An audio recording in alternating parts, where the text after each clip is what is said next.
что ж, всем снова привет.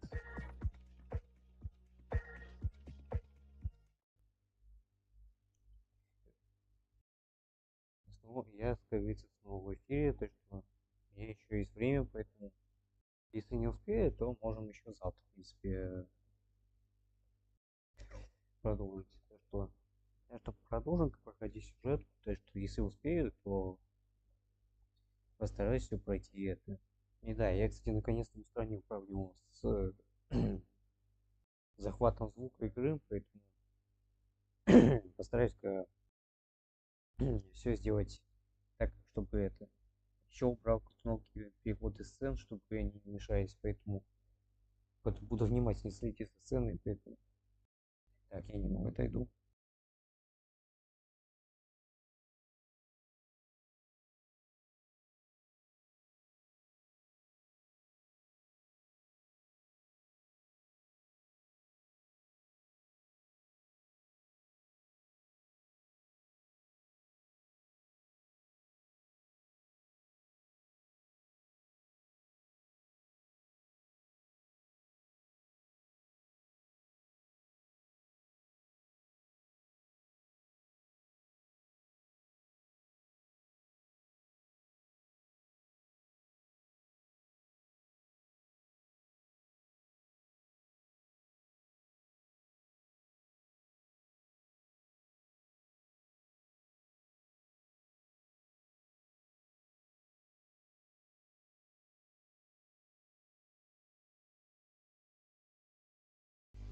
Короче, объясняю.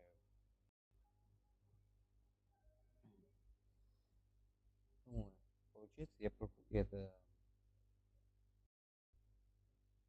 я немного упустил как бы вот часть, ну, на целую часть сюжет, почти что, ну, где-то половину сюжета.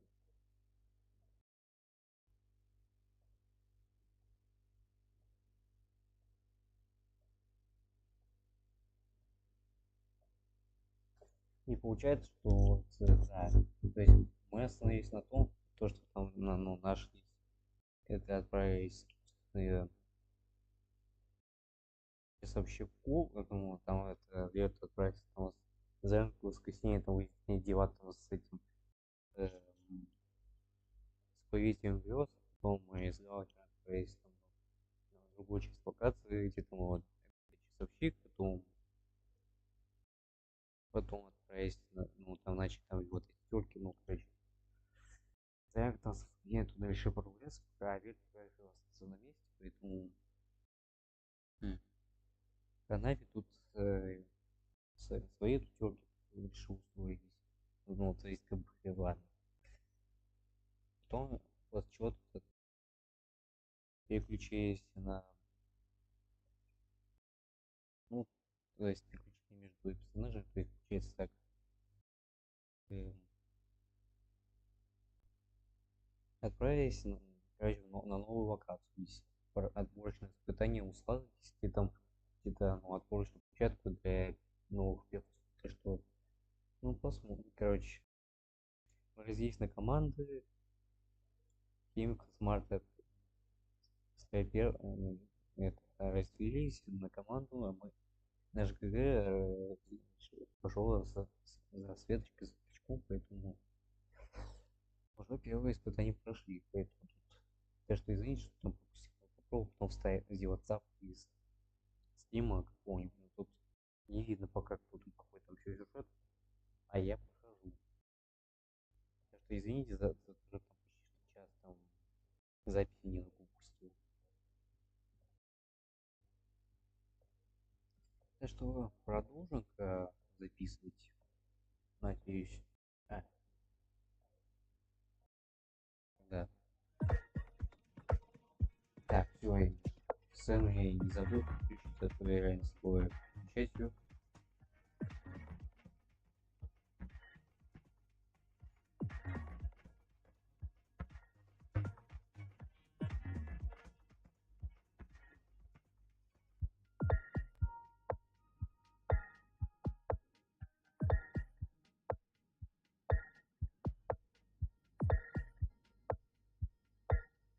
Так, все, все, по идее, должно быть все нормально.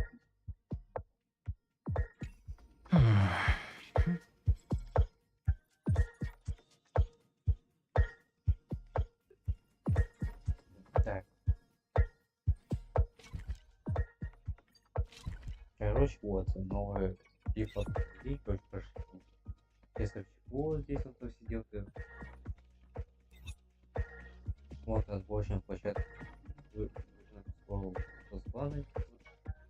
Раз здесь вот. Короче, продолжим проводить.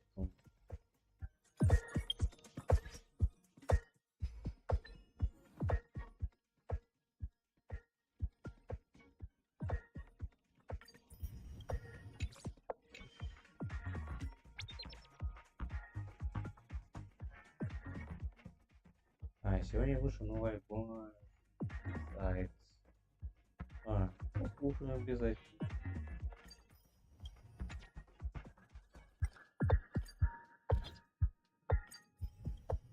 О, тут обновили прям настройки общения. Да, новое что-то добавили. Тройку по времени уже, видишь, сколько успеем.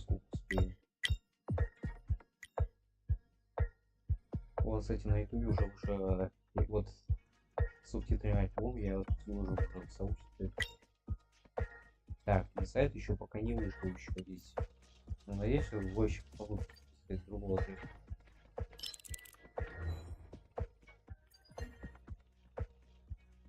О, безымянные вот там нашел наклейки здесь.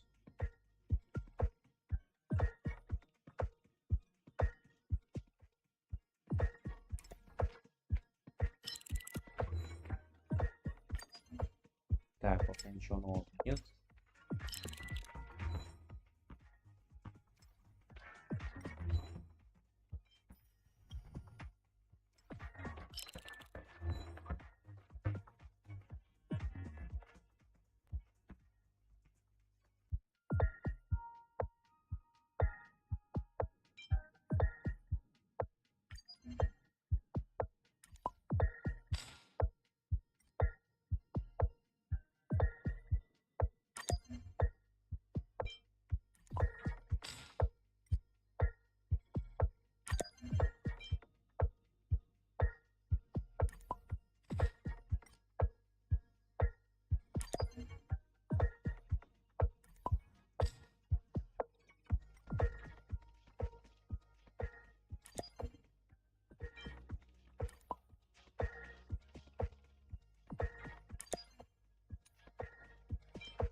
Тут еще нет, не нашли еще здесь. Багач.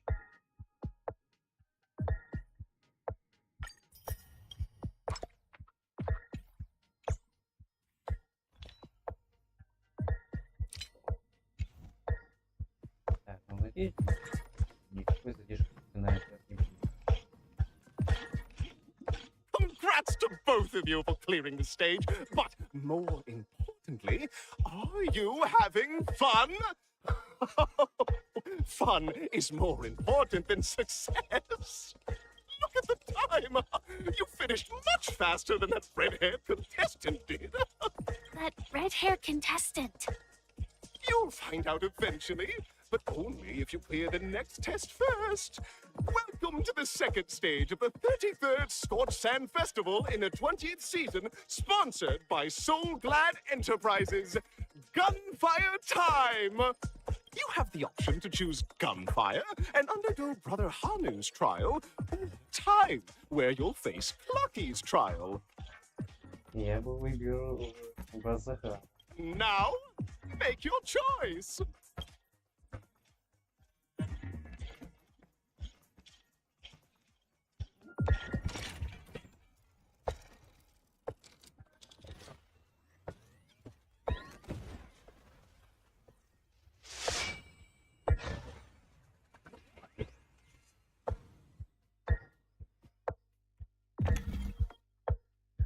Так.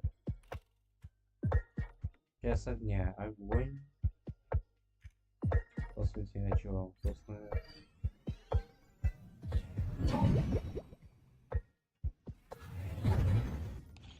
Dear friends, welcome to the enchanting universe created by the Watchmaker. Awaiting you is the morally dubious yet ever charming character from the animated Flocky series, Hanu. It is said that these cartoon characters were inspired by the Watchmaker's own experiences.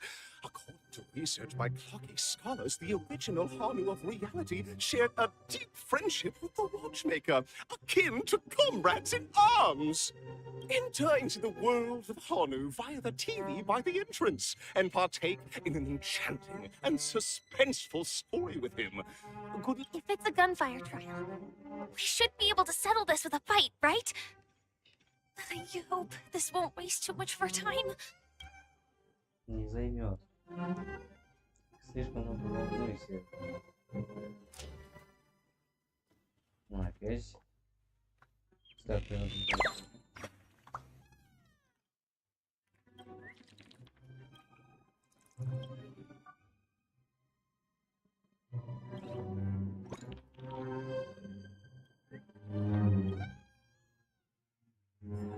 Ну и что, можешь потом сказать на паузу чуть-чуть.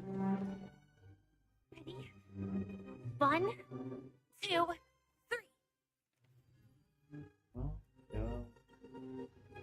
Так. Побыстрее.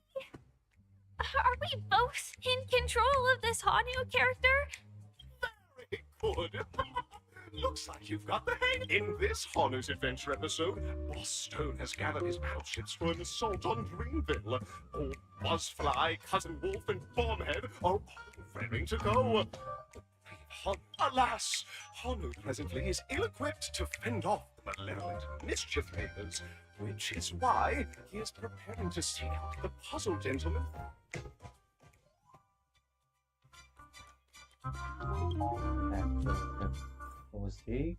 Ну, да. Oh, brave Hanu, you look like you could really use some help. Long time no see, Hanu. You look pretty stressed out. How about an intense and thrilling game of Dream Jigsaw to blow off?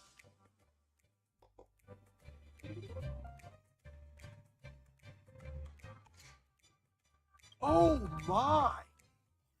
Telling me that Boss Stone has rallied the villains to seize Dreamville? Listen closely, Hanu. I'm aware you're in need of a suitable weapon. But you know what? You'll have to play an exhilarating round of Dream Jigsaw first.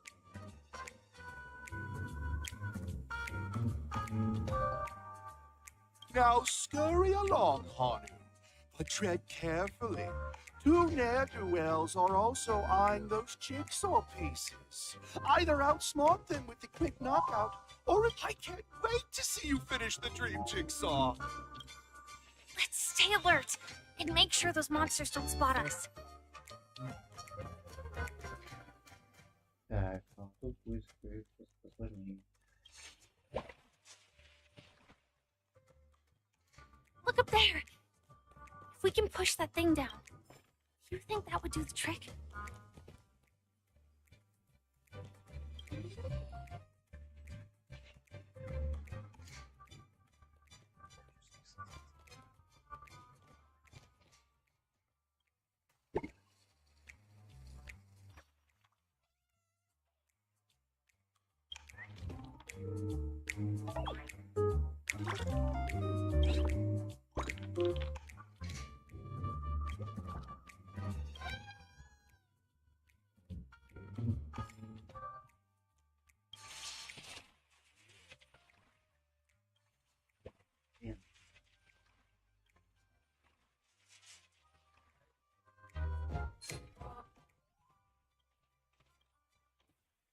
Зарянки.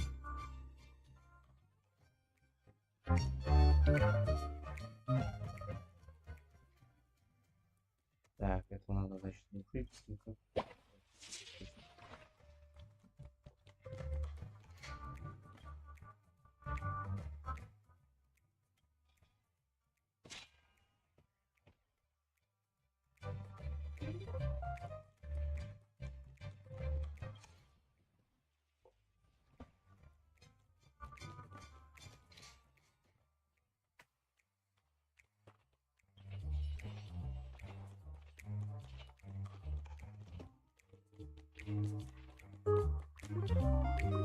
Finally, that's all the jigsaw pieces. Let's hurry back.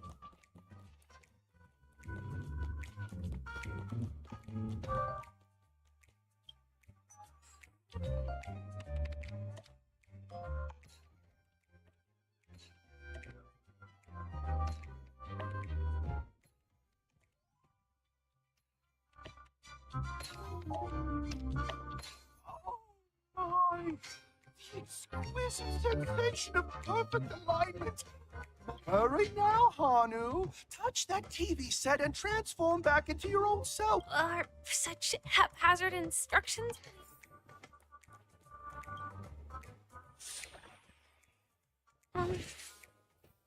Disconnecting from that thing so suddenly has left me feeling slightly disoriented.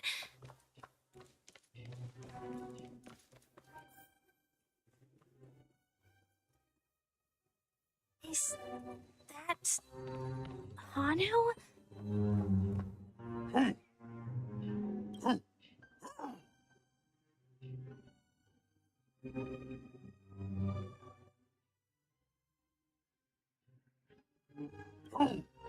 What exactly is he talking about? Tick-tock!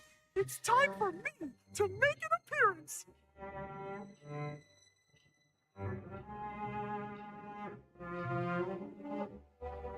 Flocky?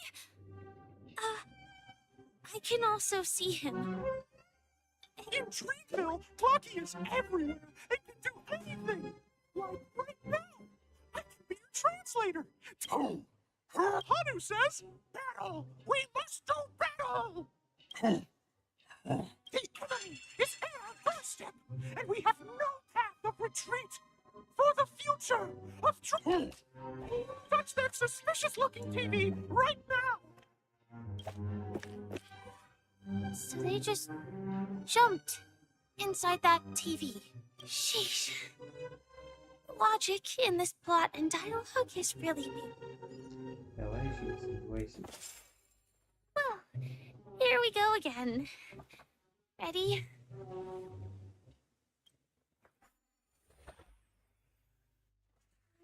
I am gradually getting used to this. Huh. Who knows? I might even be able to perform some high-level moves with Hanu. Did someone say high-level movies just now? That's right, pal. The upcoming script is just exploding with all sorts. Last we saw, Hanu was preparing for battle. Suddenly, he hears heavy footsteps coming from the hallway. The mischief makers have broken into his spot. Brave Hanu won't go down without a fight.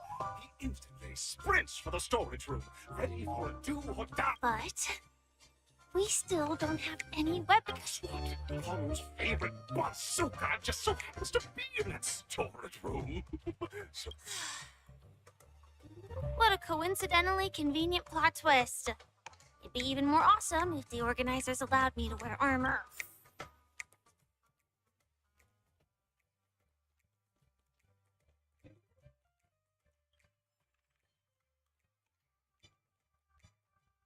The storage room. It's behind the shelves, right?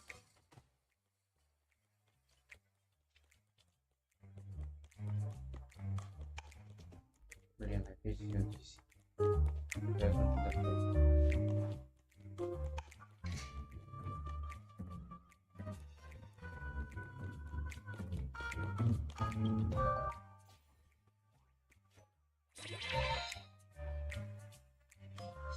Now we should have a way of dealing with those baddies.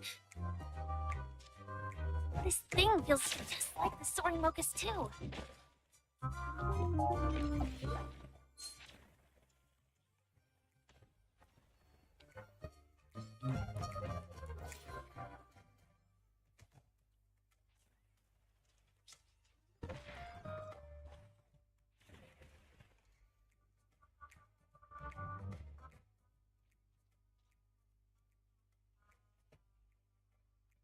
Well, it looks like we've got more company. Get ready to fire!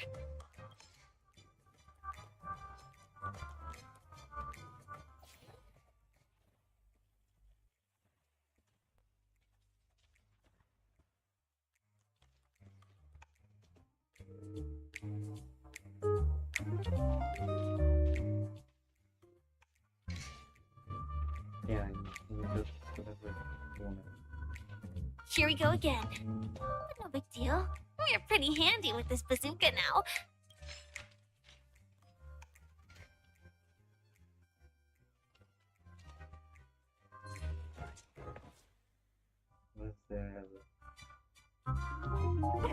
No, not so unstoppable. Honor is actually fallen. Quickly, return to the battlefield and seek revenge against the bad guys.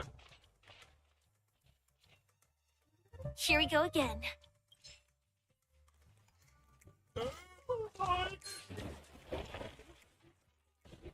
Everyone, please proceed with caution.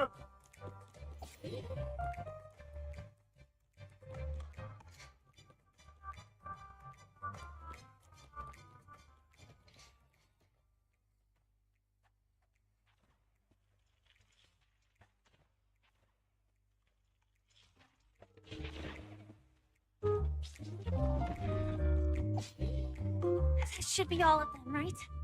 Oh my! It's on a street! Everyone, the stage is complete! Quickly, head through the TV to the next stage!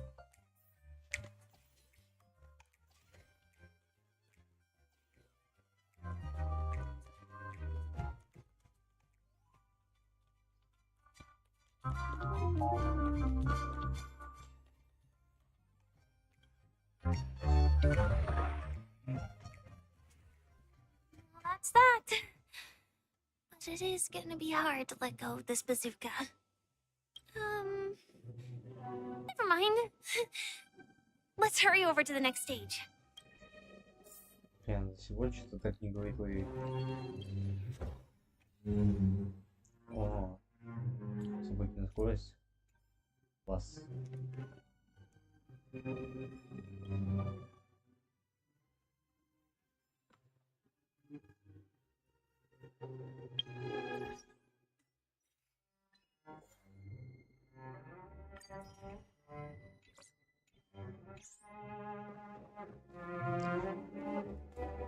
Так, сундучок тоже откроем. Обязательно.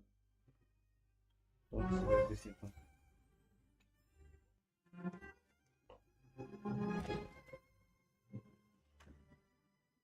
Congratulations to both of you! Oh, you've overcome all obstacles and proven yourselves!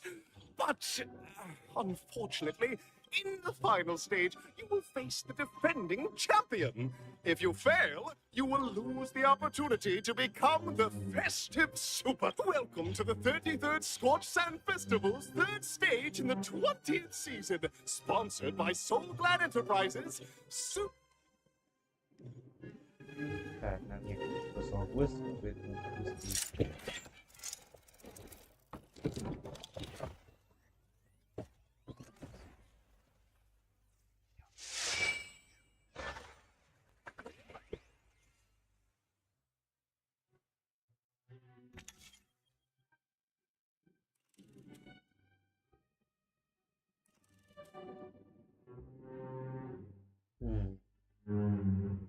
Не знаю.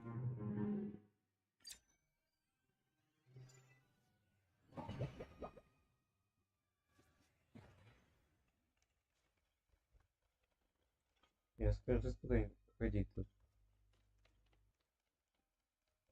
Ну, Аргей. No way. I think I just saw someone.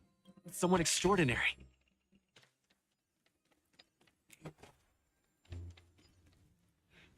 Feeling lucky.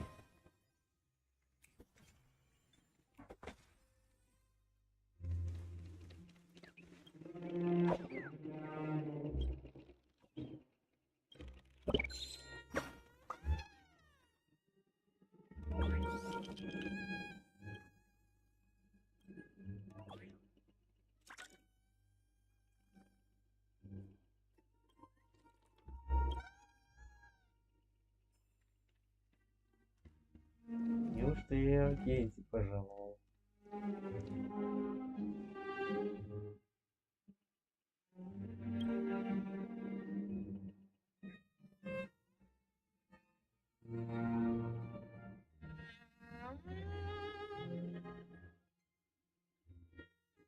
Are you a knight of beauty?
А, все не говорит.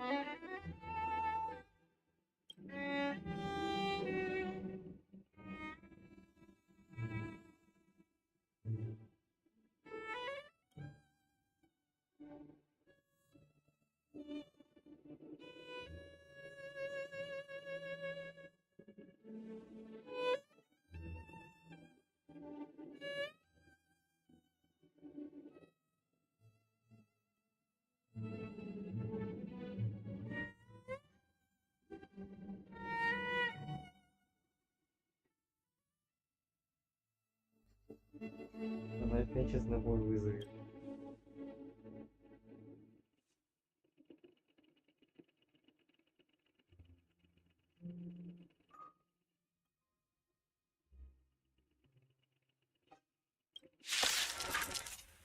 Ой. Behold, this symbol of pure. Trickier to crack. Good for a bug. This is double speed. You know nothing. Survive or be destroyed. There is no other choice. I weep for the departed. It too shall fall. The dice have been cast. Bust. Or maybe I'll take it off. Free will, still waters for living. It's on me. Let the duel commence. For all your might. Oh, Can I have fun this time? Time for a bug. Leave it to me. Stand down. this for pleasure.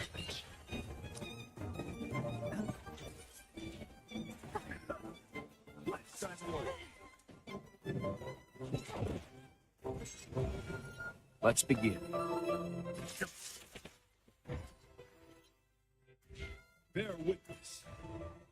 Again. Watch it. Still waters for living.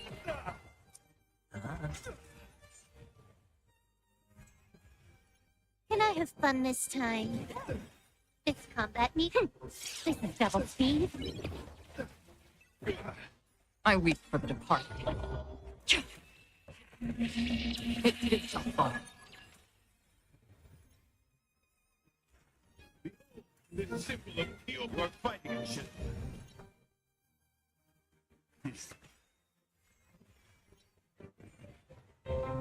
You know nothing of the way. Survive or be destroyed. There is no other choice. Just for oblivion. Confess. No dirty trick. For all your might. Oh, Just like the dice have been cast. Bust. Or maybe I'll take it off.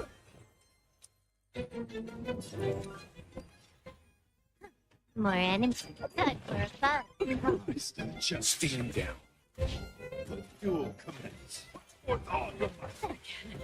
Watch it. Oh.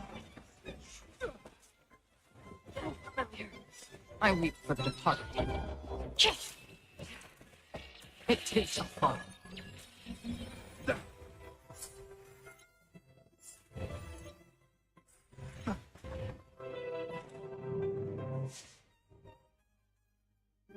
No water. Can I have some?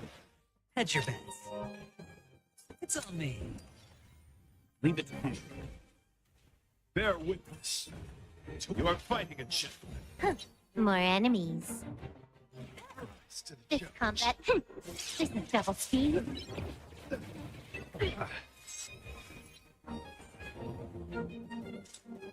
Just for oblivion. Sure, I'll play along. The dice have been cast. Bust. Or maybe I'll take it all. Watch your head. Let's unload. Stop for all of my Oh, You know nothing of survive or be destroyed. There is no other choice. I weep for the departed. It takes a fall.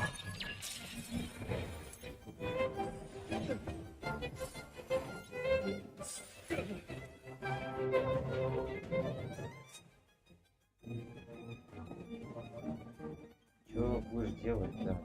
Надеемся, ну.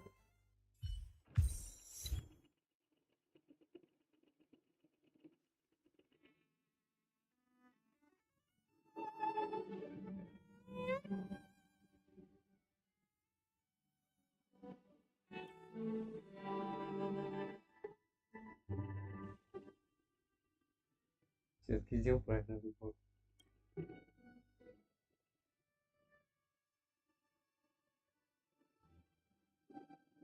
We don't have much time. May fate allow us to meet again, Night of Beauty. In that case, let's make our way to the end. Penaconi's really thronging with talent. I hope we make it in time.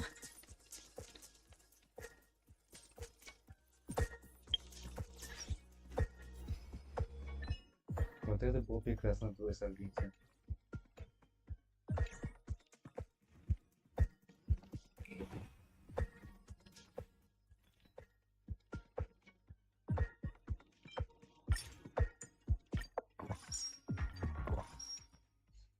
Но все же вот видели этот вот так помог.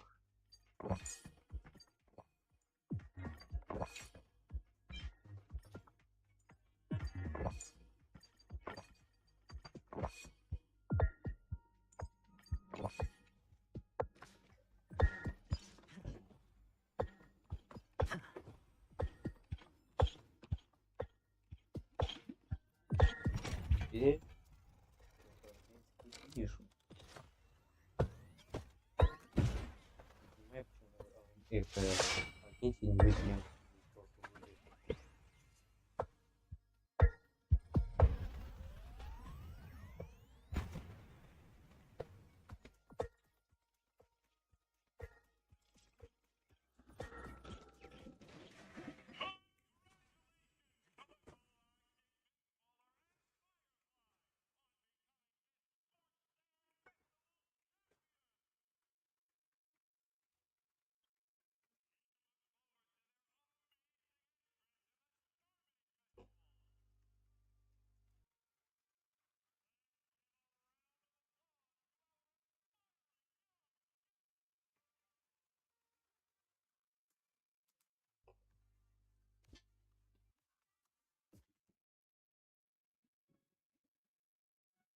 Congratulations to the both of you on becoming the festive superstars of this year's Charmony Festival. I, on behalf of the organizers, extend my sincere congratulations to you, wishing you joy under their radiance.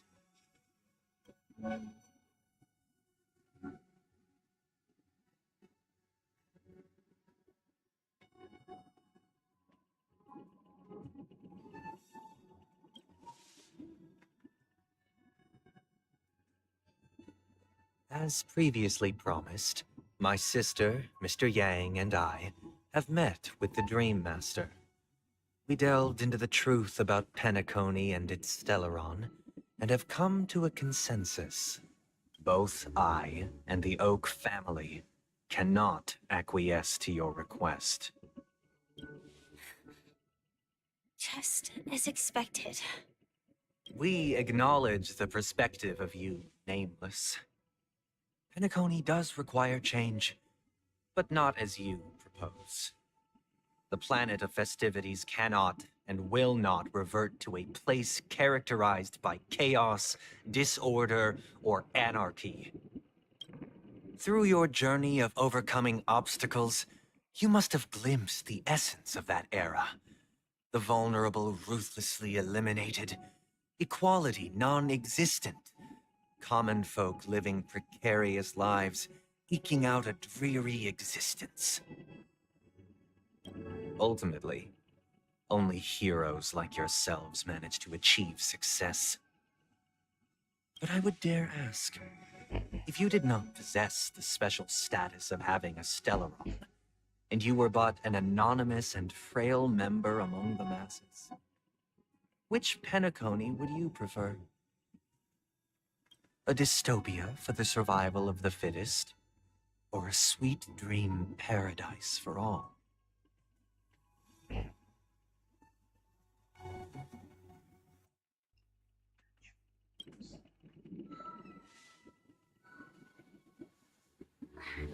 That's not the point! Don't let him mislead you! Вот именно. Mr. Sunday, even if the members of the Oak family can't fully agree on what to do about the Stellaron, now's not exactly the time to be holding an extensive discourse about Pennaconi's past and future, is it? The Stellaron issue concerns the life and death of everyone on Pennaconi. If anyone has a better suggestion, the crew is more than willing to listen. Also, it'd be best to tell us the ins and outs of that meeting. This way, we'll at least know what Welt and Ms. Robin are dealing with, and the reason why they failed to make our appointment. Ah, Navigator. That is precisely my intention. With all present, let's begin by discussing the details of that meeting. Let's talk about our tribulations and choices, our ideals and beliefs.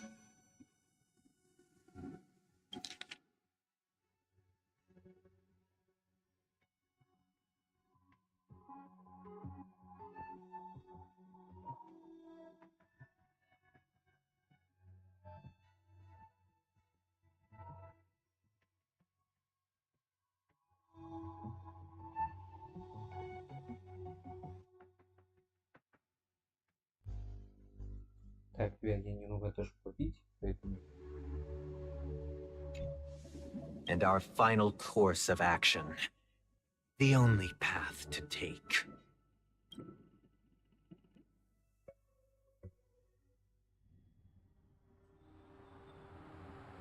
You mean to say that for the longest time, there have been scoundrels who would use this charming festival that I have bequeathed to the masses as a tool to realize their ambition? Indeed, Dream Master. Once the Charmony Festival begins, the Stellaron's powers, along with the song, will be broadcast across the entire planet of Pennaconi. And then everyone in their dreams will be unable to awaken. This is indeed surprising to me. The dreamscape is maintained by the collective effort of the 5 families.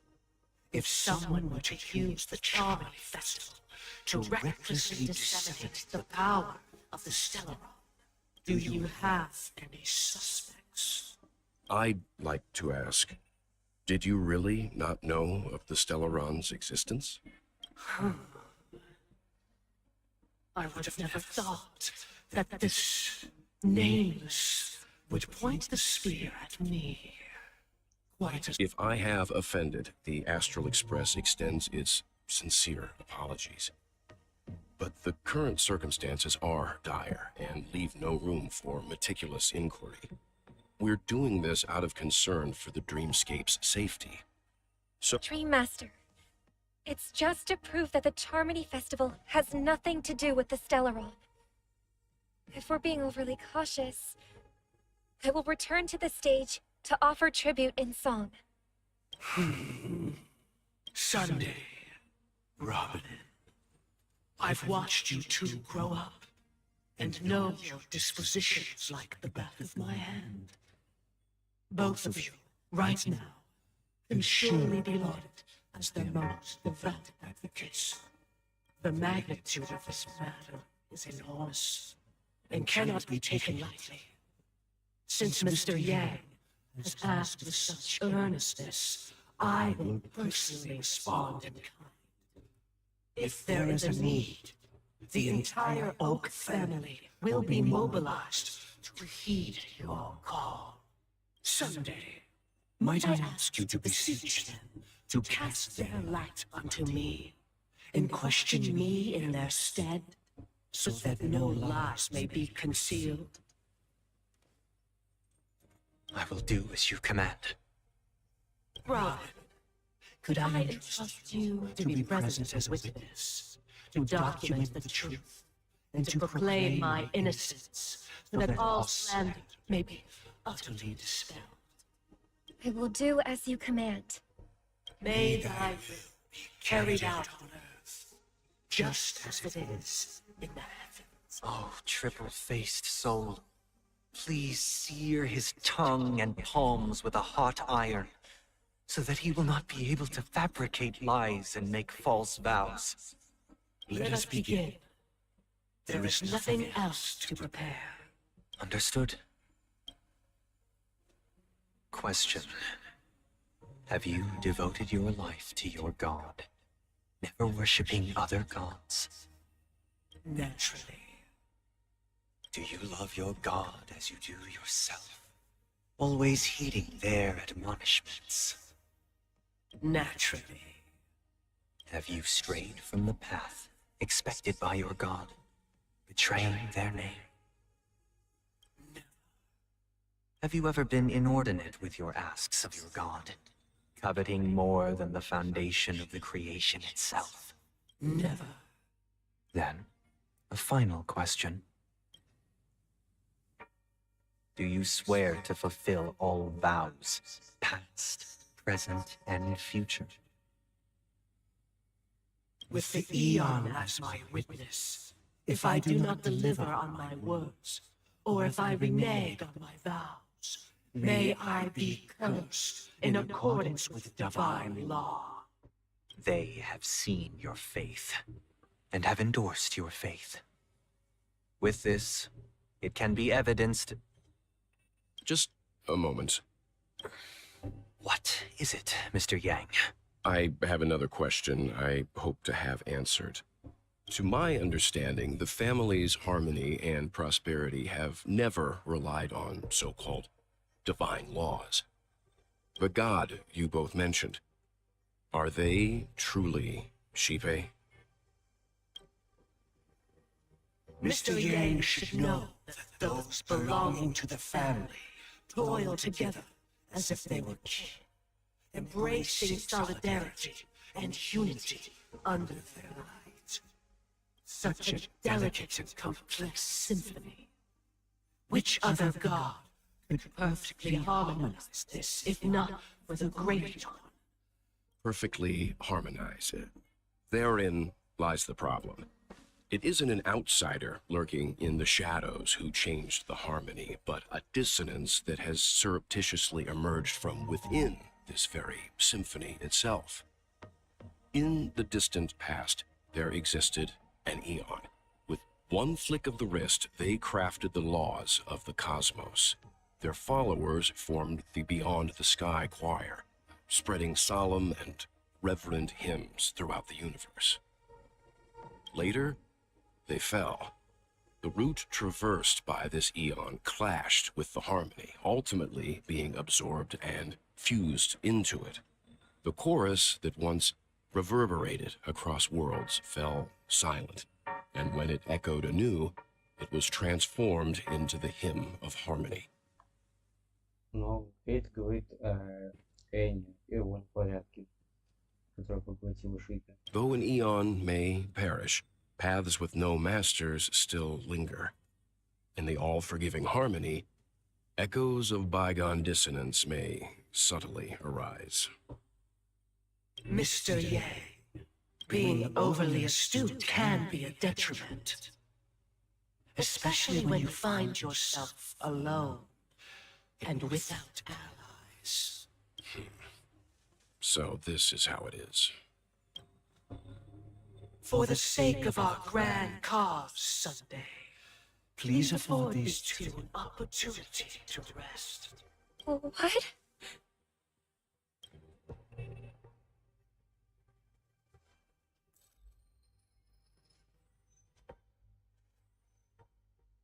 Sorry, Robin. It's just you. I did not wish for you to know this. It's a pity that things have turned out this way. So, this is the true reason I can't sing? The shadow that envelops Peniconii is actually... We were never children of the harmony. Our ideal paradise could not have been crafted by Shipe. True bliss can only be guaranteed by the one who transcends the many. Within the foundation of law, humanity establishes civilization, and through harmony, we obtain order. Вот так. Unbelievable. To think that there would be remnants of the Order on Peniconii. What have you done with Mr. Yang and Miss Robin? Don't worry. I just gave them some time alone to ponder their fates. You should know that these actions make you an enemy of the Astral Express. Should we need to stand against the Nameless, it would only be myself and the Oak family involved. But we haven't reached that point yet, have we? Your efforts for the justice of Peniconii are evident to everyone, and have been widely observed.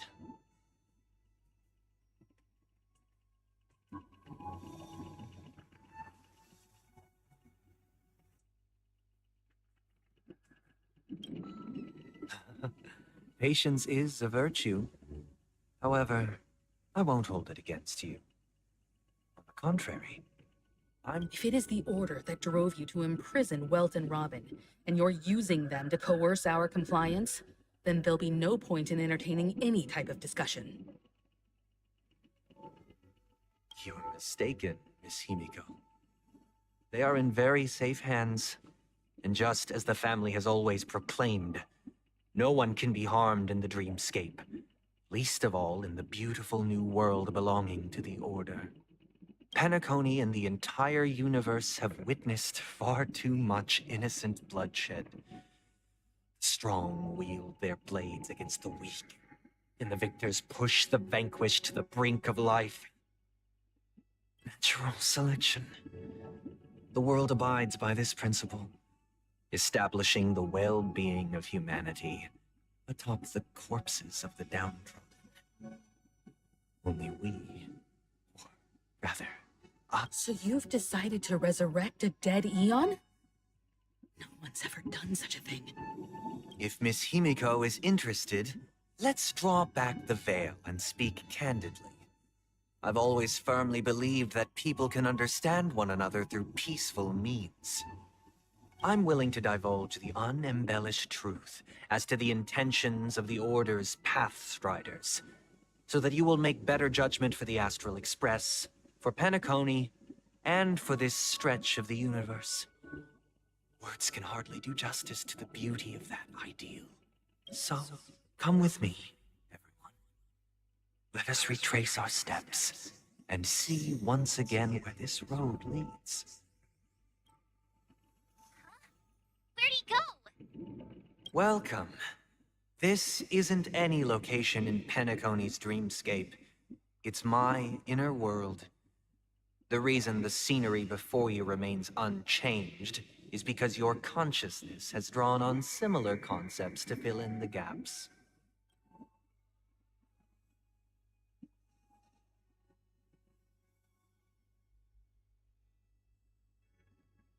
Did you do the same to Welt? It's a tuning process, stronger in effect and more draining on the mind. The gray-haired guest has experienced it before, so he should understand what it entails. Tuning allows you to intuitively grasp my feelings, which also means that I cannot hide anything from you. Now, everyone, please look at the huge screen. The road we once took begins here. From this point on, you will witness the numerous decisions I've faced. I've selected a portion of these to share with you. I believe after going through similar predicaments, you'll be able to better understand my thoughts. Let's begin. The first decision. A story about a baby bird. This story happened when Robin and I were very young. We were victims of the Stellaron disaster, and the family's Mr. Gopher Wood, who would later become the Dream Master of Penaconii, saw that we siblings had no one to turn to and took us in. Later on, Robin and I lived a time with nary a care in the world. One day, after dinner, while my younger sister and I were lounging about in Mr. Gopher Wood's yard, that baby bird was tiny. It didn't even have all of its feathers, and it couldn't sing. When we found it, it was already on its last breath, having fallen into a shrub. We decided to build a nest for it right there and then. However, thinking back, that winter was unusually cold, with fierce winds at night in the yard, not to mention the many poisonous bugs and wild beasts in the vicinity. It was clear that if we left the fledgling in the yard, it stood no chance of surviving until spring. So, I suggested we take it inside, place it on the shelf by the window, and asked. We decided that when it regained its strength enough to spread its wings, we would release it back into the wild. The tragic part, something that we'd never considered, its destiny was determined by our momentary whim. Now, I pass the power of choice to you all.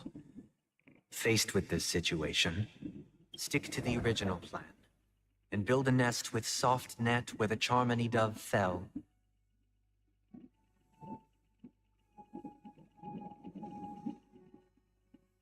Or build a cage for it and feed it, giving it the utmost care from within the warmth of a home. I eagerly await your answer. Я вижу только одну истину. Он меня не обидит.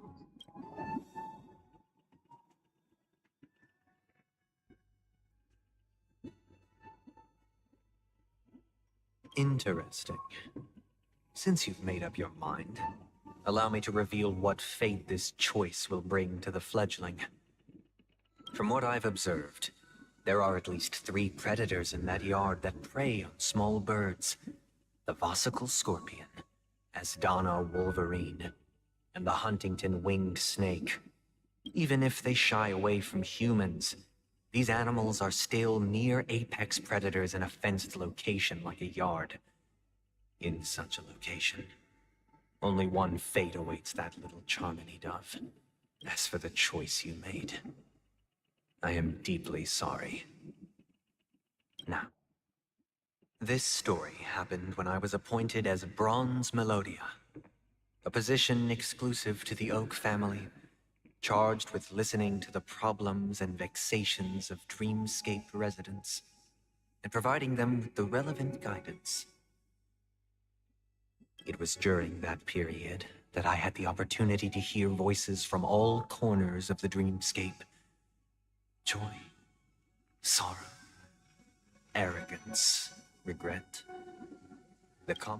He was a dream chaser and an illegal stowaway. Just like the rest of them, he came to Penaconii in search of a better life. Except that, to most people, he told me, I sold everything I could at home. The house, the land, even his 2 children. He had a plan in place. He would buy back his children once he had made his fortune, and enjoy Penaconi's beautiful dream with them. Alas, his plan to smuggle himself was somewhat clumsy. After hearing the Dream Chaser's story, I immediately appealed to the Bloodhound family to cease their pursuit. That way, at least he could live peacefully. But I was still too naive to the ways of the world. I'll tell you the outcome soon. For now, I'd like you all to make a choice. Will you do as I did, and try to convince the Bloodhound family to stop their pursuit, so that the Dream Chaser may live peacefully and realize his wishes? Or will you remain silent, leaving him to languish while the hounds are hot on his heels, until his inevitable judgment arrives? I look forward to everyone's decisions. Who knows? Perhaps they might even alter the outcome of this tragedy. Я видел истину. Поэтому...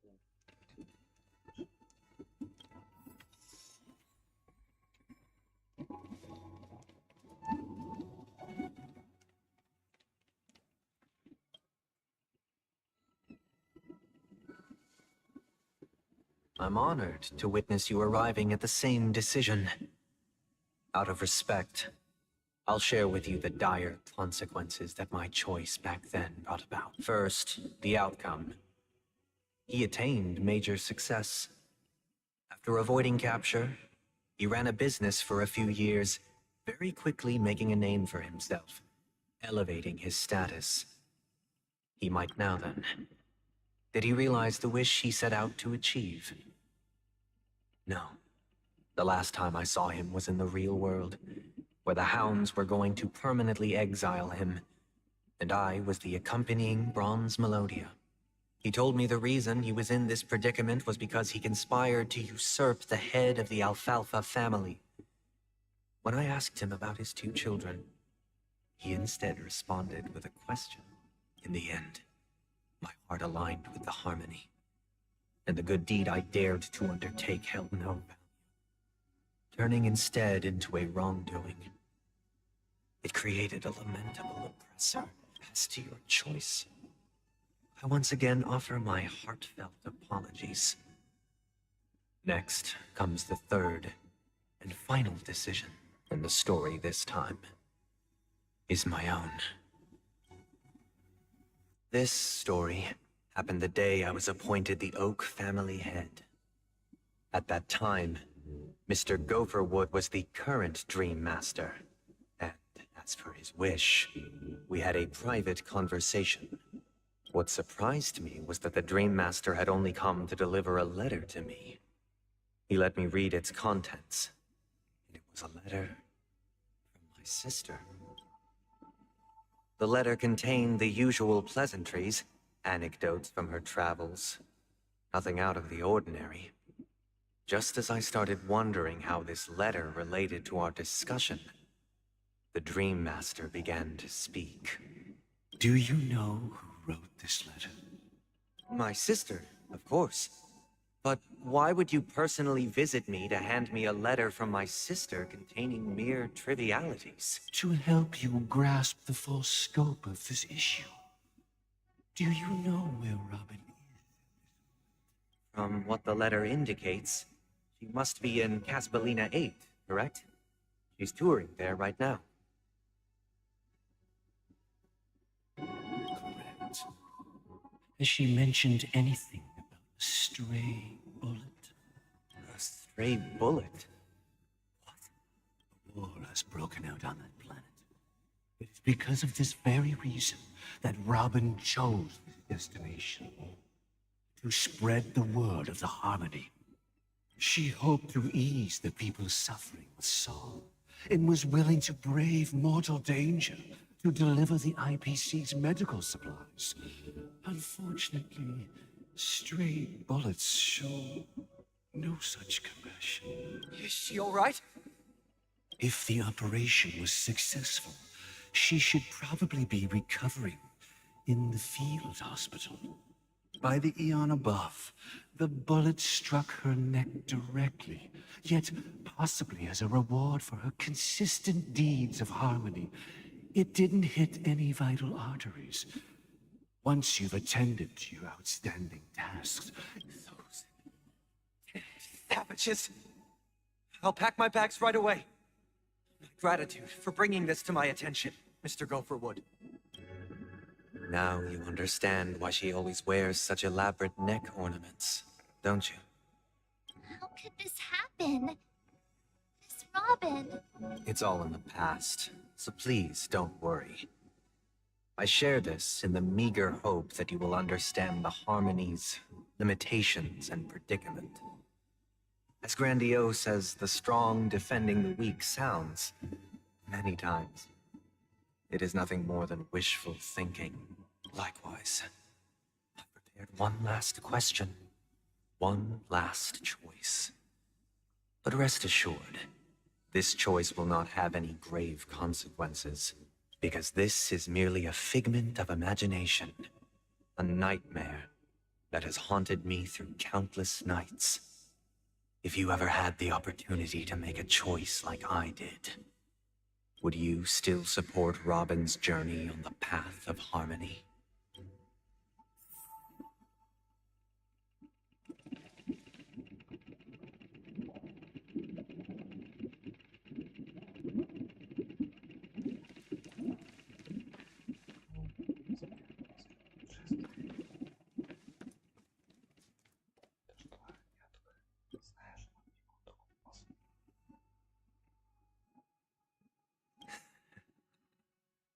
I see.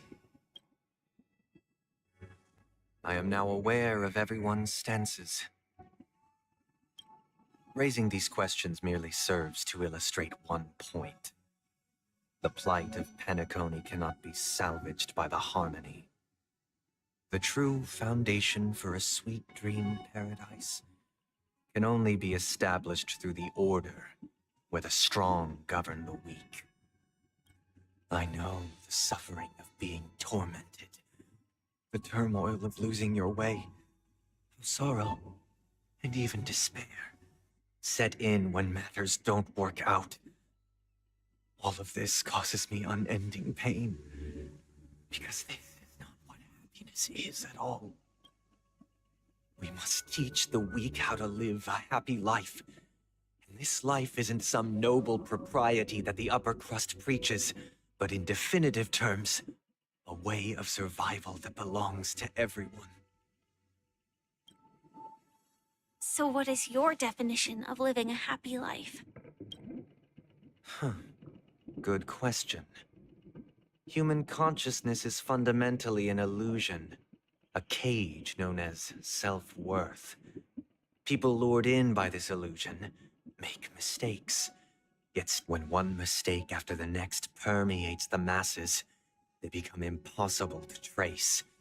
Thus, the amassing of these individual cages culminate to form a prison, a place dictated only by the rule of survival of the fittest. Nature is always accompanied by predation and sacrifice.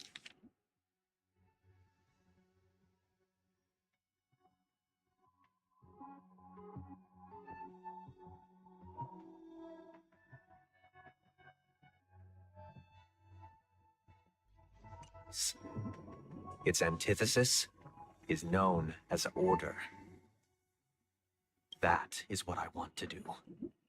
Unite people's happiness under the banner of order. They won't need to make bitter choices any longer, nor face the weaknesses of humanity. They can cast aside their primal instincts to build a haven for mankind.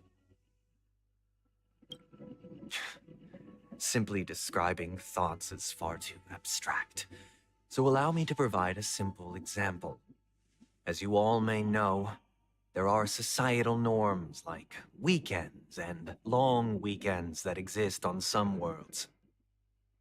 During these hard-earned rest days, People are given the chance to extricate themselves from the stresses of everyday life, allowing a certain tranquility to return to their souls.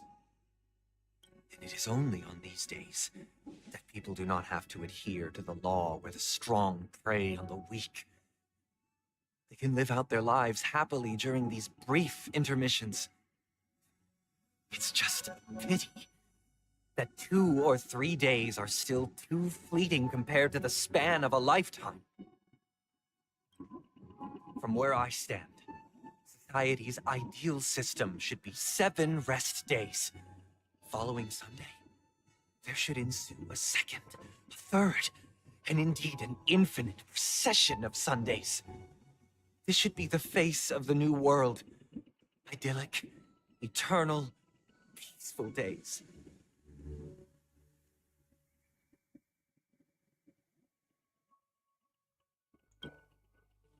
Thus, every person can return to their base selves in this utopia.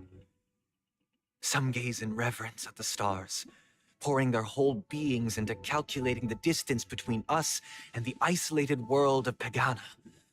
Meanwhile, some seek refuge in quiet corners, holding one another, unencumbered by the chains of unwelcome obligations. There would be no need to bear the hardships of reality. Only in this way can humanity face the inevitable end with the purest of spirit, living a life of dignity. This, Miss Firefly, you who are stricken with entropy loss syndrome, you of all would surely understand this. It sounds like a flawless theory.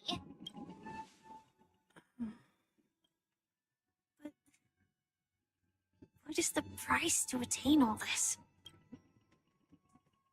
The cost is minute, merely a personal and eternal sacrifice. If this paradise is to be maintained for everyone, someone must remain trapped in solitary wakening.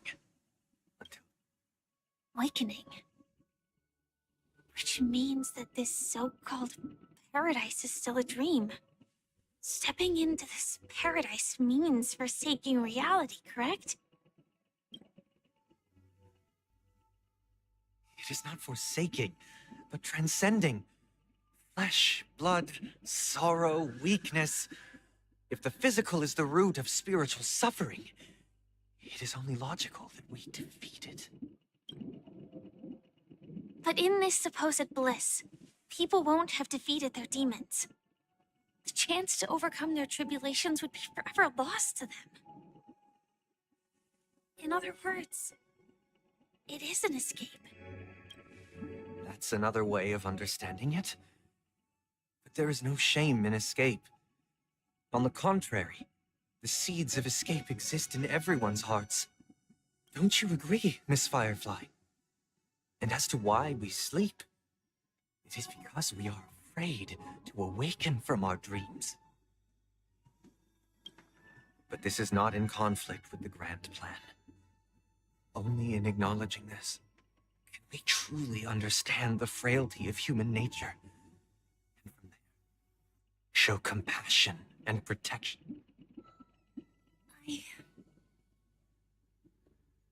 I admit that you are a born leader.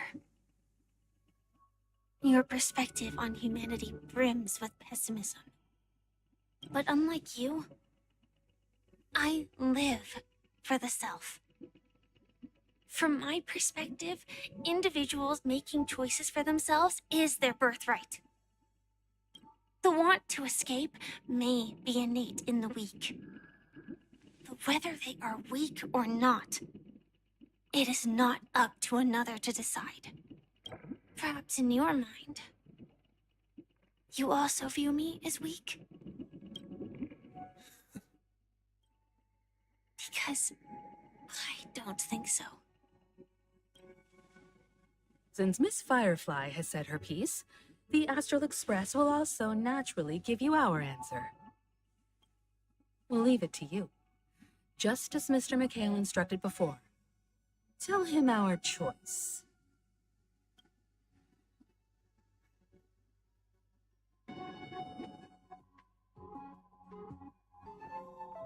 What is this place? Does this place ring any bells, Misha? I don't know, but I feel a sense of... It's the realm within a dream bubble. This was left to the Astral Express by a nameless. But weirdly, when we entered it, it was completely empty. Dr. Edward from the Dreamscape sales store told me that dreams are formed from memories, and a dream bubble can't take shape if its core is empty. So I thought you might be able to help us in unraveling this mystery, Misha. As a hotel doorman, you know Peniconii best among us.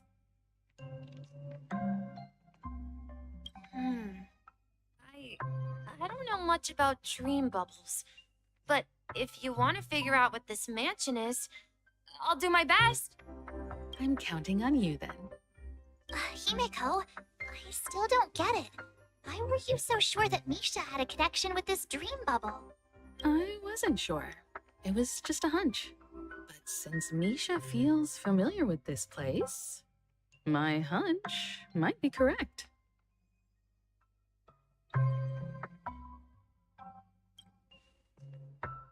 Exactly. This is where you and Firefly encountered death, which we now know as dormancy. Considering its connection to Dreamflux Reef, it's not surprising it appeared here. The question now is, who brought you here? Based on the clues we have so far, it's unlikely to be that masked fool. So identifying them is crucial to us. We're drawing closer to the truth once more. Let's give Misha some time, as I believe he'll unveil the secret of this dream bubble. All right, but there are doors all over the place. Which one should we choose? I guess... maybe... I'm not entirely sure, but... let's give it a try. Wait, you managed to choose the right door on... Weird. This place is quite different from the hotel. But I feel like I've been here before, and if I remember correctly, there should be a fireplace down that hallway.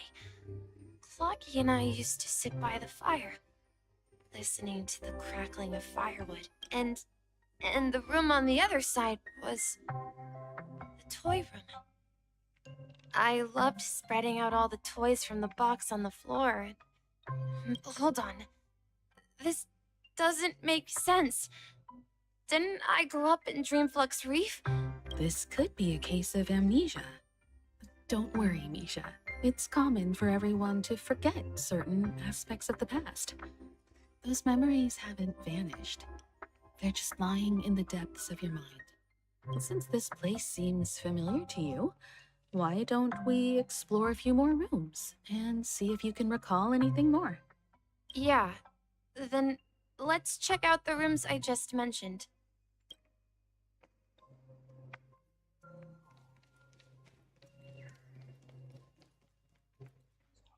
Mikhail, that's the name. Now we all know him as the Watchmaker. So, who is he talking to? Do you know anything about it, Misha? I'm sorry. I don't know much about the Watchmaker. But, Mikhail... Anything special about that name? Mikhail is Grandpa's name. Grandpa? Do you mean you're the Watchmaker's grandson? But we haven't heard anything about the Watchmaker having descendants. And the name Mikhail is not rare. Could you tell us more about your grandpa, Mikhail? Yeah, sure. He was a seafarer who fearlessly ventured into mysterious seas and storms. He was always on the sea and had lots of friends who accompanied him on his travels. He didn't want me to call him Grandpa because that would make him sound old. He believed he was still young. The name Mikhail was given to him by his parents, Mihaly and Elise, both renowned seafarers.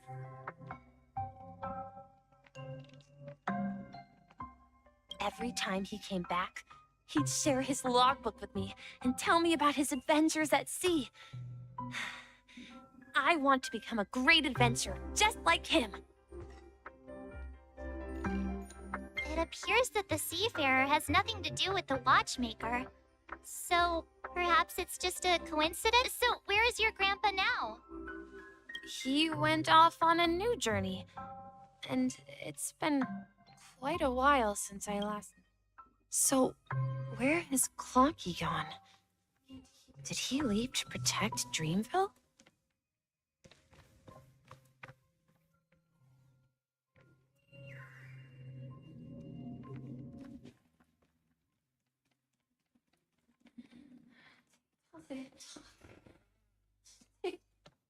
I heard some noises from the room.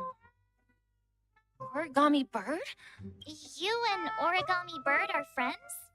Yeah. It's a member of the Compass crew, just like Clocky and Miss Mirror. And there's more than just one Origami Bird. They are a big family with lots of brothers and sisters who look the same. They follow Miss Mirror's orders and handle all sorts of jobs on the ship. They're the best sailors. Sailors? Can Origami Birds be sailors? Could you tell us more about the compass, Misha? The Compass is a ship bound for the New World. Clocky and his partners travel through layers of fog to the depths of the sea. Whenever there is danger, Clocky will use a compass and guide the ship in the right direction. That's a great story. But in the Peniconey cartoon, Clocky and his partners have always lived in Dreamville. And... Huh? Oh, that does seem weird. I clearly remember... Perhaps Clocky has a hidden past. I think I hear the sound of water. You once mentioned there's a magnificent fountain up ahead.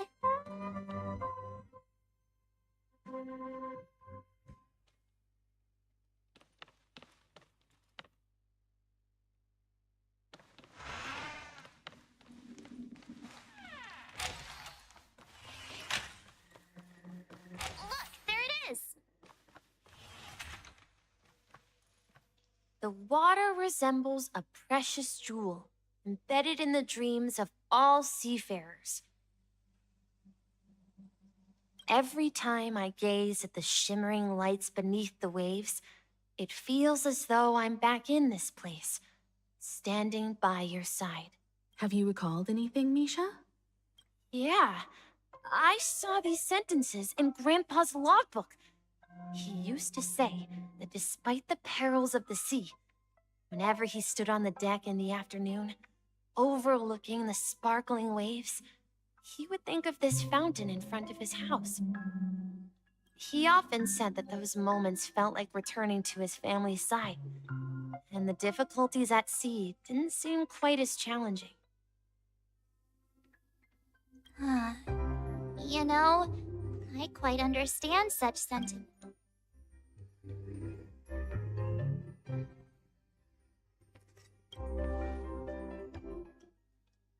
Hey, don't tease! I was just being a bit sentimental. Perhaps every adventurer far from home carries a fountain within their soul. Even though the other side of the sea remains shrouded in the unknown, the fountain in front of his house serves as a compass, leading him back to his cherished ones. Yeah, while Grandpa was at home, we would stand by the fountain and place the compass, a toy boat that I made, into the pool. Back then, I would ask him when I could go on adventures like him, and he would always laugh and say I was still too young. It seems this Mikhail is truly a seafarer and has nothing to do with the watchmaker. Yeah. Based on Misha's recollections, The scenes in the dream bubble appear to be his childhood memories. But this raises more questions. According to Misha, he was clearly born on an oceanic planet and led an ordinary life, with no connection to Peniconia at all. Could this be some sort of metaphor? I'm sorry. I don't know, but my memories keep pouring out uncontrollably. Perhaps I'll remember more things if we go further. I wish to share your burden. We're going to the opposite side, right? No, we should turn left here. Huh? Something feels different about this place. This up ahead is Grandpa's study. It was in that room. I saw it last time. So many times. The atmosphere in this room feels totally different. Misha, you finally come! Clocky, you're here! Are those books on the bookshelf logbooks left behind by that seafarer? Yeah. Whenever he came back, he placed a logbook on the bookshelf in his room. They contain records of his expeditions to... He described our world as a fountain. At some point, the sea started to gradually swallow up the land where people lived to ensure that everyone had land to settle on. He had to continue exploring the sea. And on that day, he called me to his study, telling me that he was embarking on another journey. However, I could sense the gravity in his expression. I asked him if I could go with him, but he said that my adventure lay elsewhere. He told me to stay home and patiently await a certain sound at the door. What sound? He told me about a vast ocean in the sky, an ocean of stars. He spoke of a train that transports children with a desire to venture far away.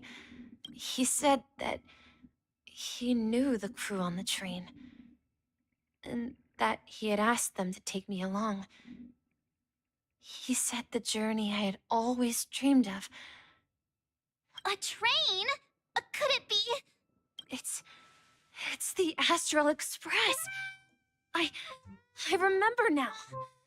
Grandpa's friends are a group of nameless who came to this world to resolve a disaster caused... Then, he gave his pocket watch to me. It was his cherished treasure, appearing in every one of his adventure tales. He said, as long as I kept moving forward, I'd eventually reach my desired destination. The distant sound of a train whistle. Exactly, Misha. And then we followed that whistle, didn't we? Yeah. I think I can still find the way we took back then. На него билет длительный экспресс. This is the dream jigsaw, right? So we're supposed to find the exit. But Do you remember? You said you obtained a mysterious shard when you stumbled into this place. hey, the shape seems to match. So this shard is also connected to Misha? Looks like we're just one step from revealing the truth. Let's get to the other side and investigate.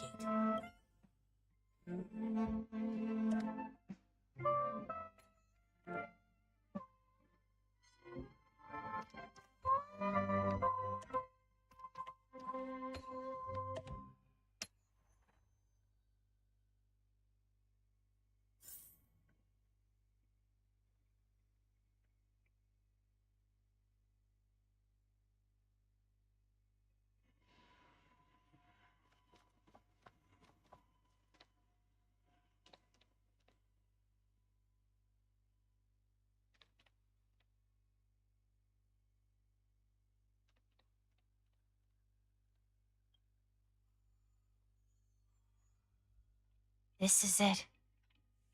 This is my room. While I spent my time waiting for Grandpa to return from his voyage, Walter gave me this workshop, and it became my secret base.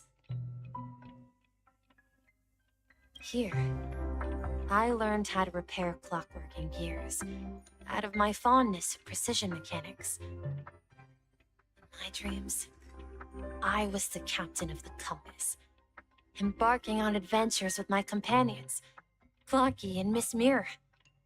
I was born and raised here. So, this building in the dream bubble? Yes, but not exactly. This dream bubble itself is my home. Looks like you've remembered everything now. Wait. Why does it feel like everyone else knows something I don't?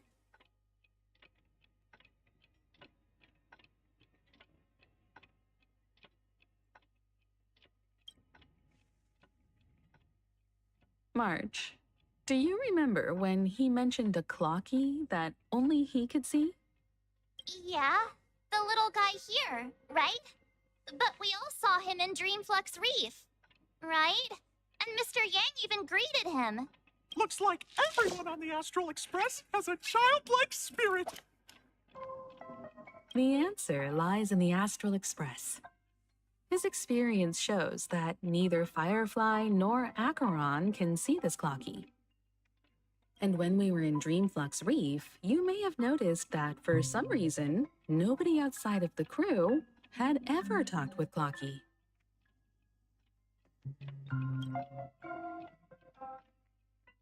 A mimetic life that can only be seen by a select few. It's just like a hidden message left by someone for the nameless. But Misha can see Clocky too, right? They even grew up together. But Misha hasn't started the way of the Trailblaze yet. That's the key to the mystery, March. Now, take a moment to recall. Have you ever seen anyone outside of the crew interact with Misha? Wait. That's the answer, March 7th. This dream bubble is the place where I was born. And I'm a dweller in this dream. I should have stayed here and waited for you. But when reality and memories merged, I unconsciously pushed open that door and left the bubble with Clocky.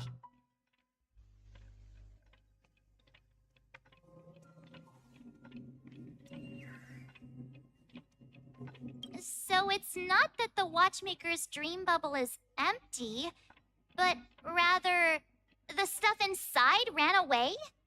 And the whistle you heard was the sound of the Express arriving at Peniconii? That's one way to see it, but I believe there's a longer story behind all this. It's best for Misha himself to explain all the details.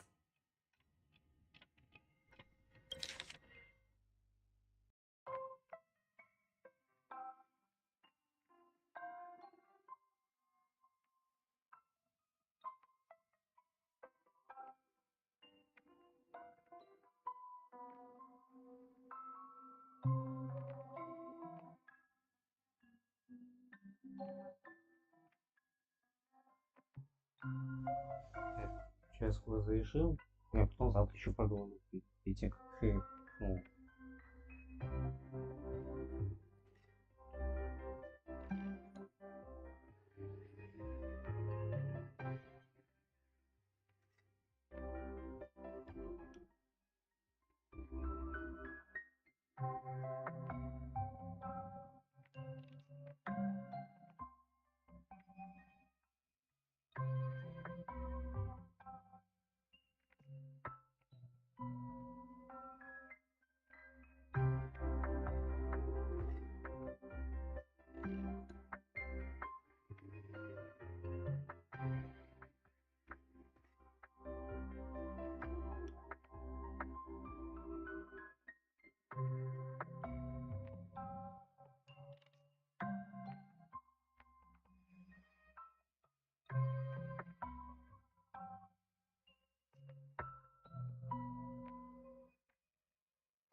Короче, я скоро сейчас закончим, что сейчас зачитаем, и на этом все. А потом, как пойдем в театр, я потом при этом остановлю запись, ну и потом уже это, завтра потом еще продолжим.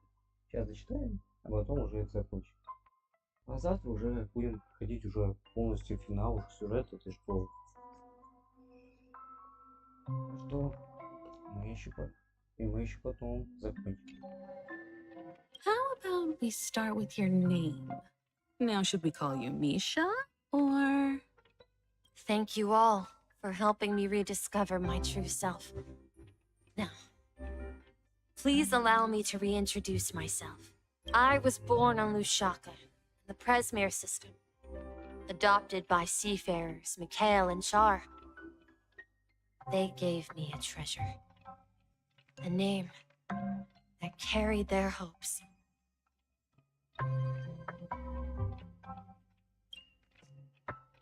Mikhail Char Legwork, or simply Misha. If you prefer, you can call me by a more familiar name, the Watchmaker.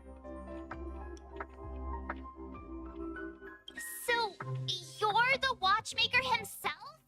Unfortunately, that legendary figure is no more. I am only a reflection of his life.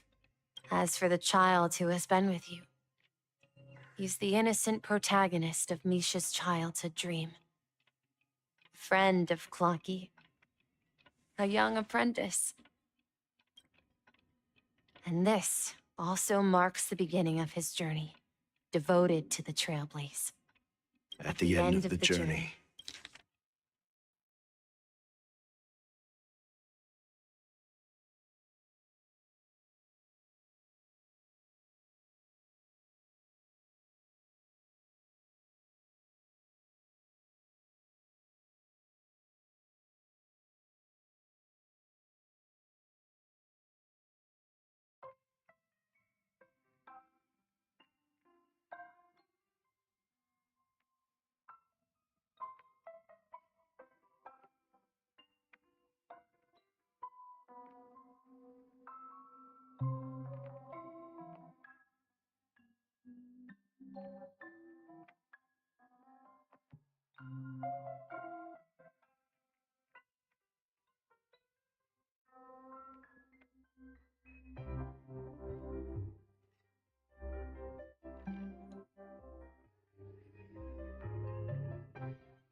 left this little flame, which I so cherished, in my deepest dreams, hoping to pass it on to the nameless of future generations.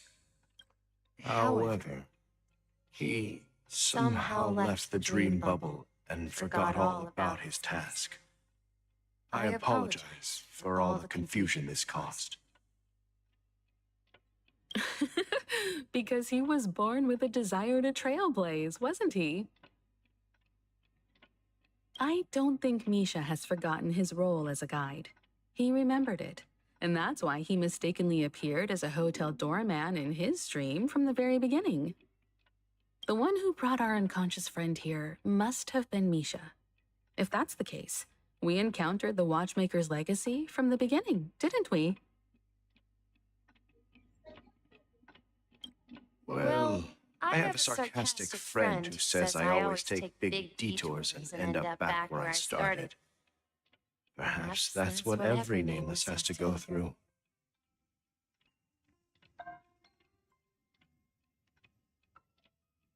But in the end, you found me. I'm sure you're all wondering what my legacy is. I believe my hound has mentioned the Stellaron and my wealth.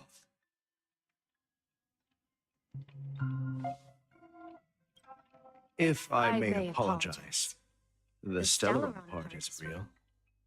As for my wealth, however, I left my homeland as a child and embarked on the journey of trailblazing.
Yes.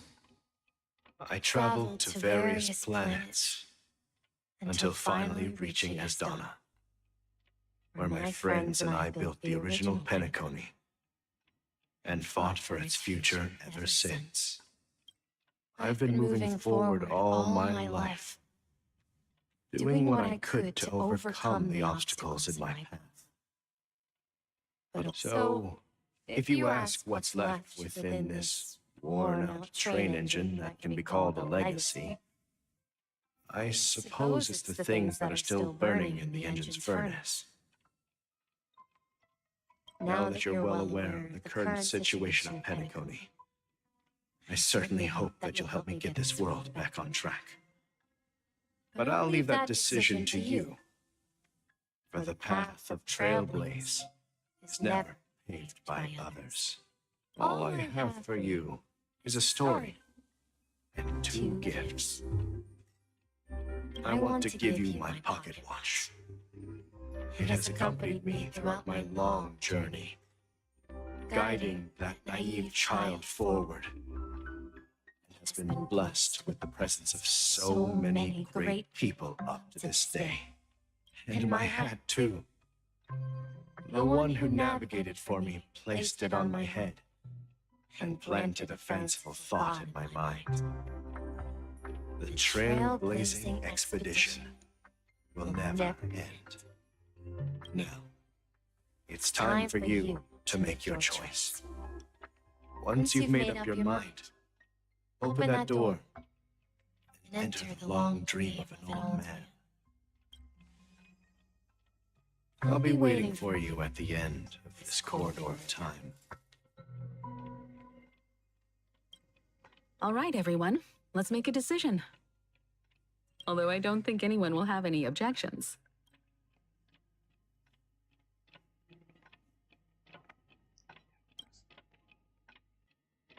course. We've come this far. Surely there's no other option than moving forward.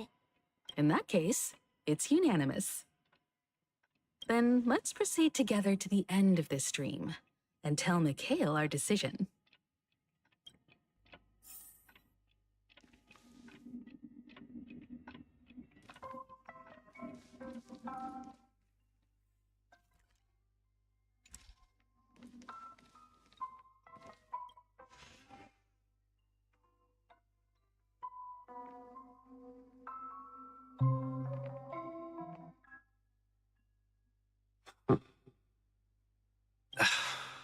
Mikhail, where are you going? Someone has to step up and save Lushaka. So why can't it be me, Misha? Please don't go. And if you must, please take me with you. Don't leave me alone. Even without me, you know how to proceed forward, brave Captain Misha. The compass is waiting for you. Haven't you always wanted to be a better adventurer than me? Now go, board that train and start your journey. Where are you going, Mikhail? I'm going to clean the floor in the parlor car. I've promised the conductor. Wait, first tell me, did you fix this watch?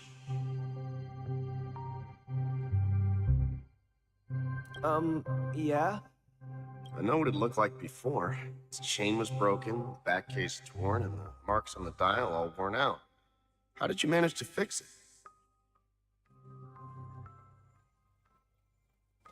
Well, it's hard to explain, but I knew it could be fixed. It's the hands, Mr. Amundsen. Its hands were intact and pointing in the right direction, so I knew there would be a way to fix the rest.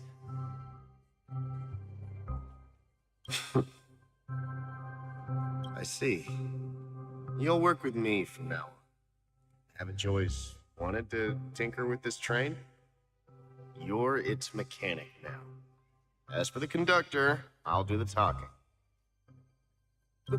But I only know how to fix watches. Don't worry. You've got what it takes. I'll teach you what you need to know. Where are you going, legwork? It's time to head to our next stop.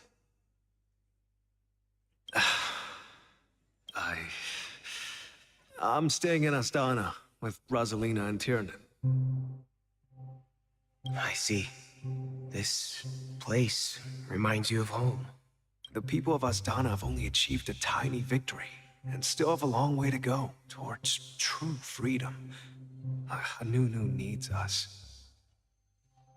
Don't worry, not all journeys lead to the stars. Even if I leave the Express, our path of trailblaze will continue. Yeah. I knew you wouldn't stay on the Express forever. Leave in peace, my friend.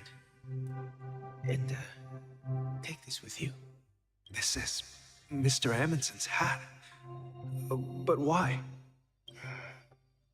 When he departed, he said he would leave it to his best student. I suppose the time has come. Farewell, legwork. Take care of Tiernan and Rosalina. And don't forget... Where are you going, watchmaker? Don't worry, Micah. Just going on a little trip. Someone has to be at the forefront of the interstellar frontier, and I'm the only former nameless in Penaconii. So why can't it be me? Because you're all we have. Have you forgotten about Tiernan? The cosmos is way more dangerous now. What will happen to Penaconii if we lose you too? But what will happen to Penaconii if we don't find a way out? Tiernan. How could I ever forget him? I've spent countless sleepless nights asking myself why I didn't go with him back then. We Nameless won't stop. Don't worry, Micah. It's just a matter of getting back to my old profession. Just wait for me to come back. But if, and it's a big if I don't come back in one piece, then you'll become the next watchmaker. Where are you going, man? Oh, you're here. Answer my question. What are you up to? Relax, Gallagher. I just came up with a great idea. Wanna hear it? Oh, come on. Aren't all your ideas just ways to get yourself killed? I may be blunt here, but you're the last remaining hero in Peniconii. If you die too, the secret of Stellaron... Go to the... Yes. I'm afraid there's no way out in Peniconii, so I'll have to consider alternatives beyond Asdana. We'll organize a festival using the Watchmaker's legacy as a facade and send invitations to the entire cosmos to gather people here. So... a desperate struggle against the family? Desperate? Don't we have you here, my friend? This task is challenging, but what hasn't been challenging for us along the way? Well, whatever you do, remember. Make sure to send an invitation to the Astral Express. Misha! Where are you going? Oh, it's you, Clocky. Take me to Dreamflux Reef. Last night, I had a long dream about the day we met. Write it down? Why? Oh, so I won't forget it. Do you remember how you got your name? Of course! You told me that when you were a kid, you lived in a room full of clocks. Those wall clocks and pocket watches grew up with you, and... Yes, but what I didn't mention was that I was a kid, and there was always a special pocket watch in my memories.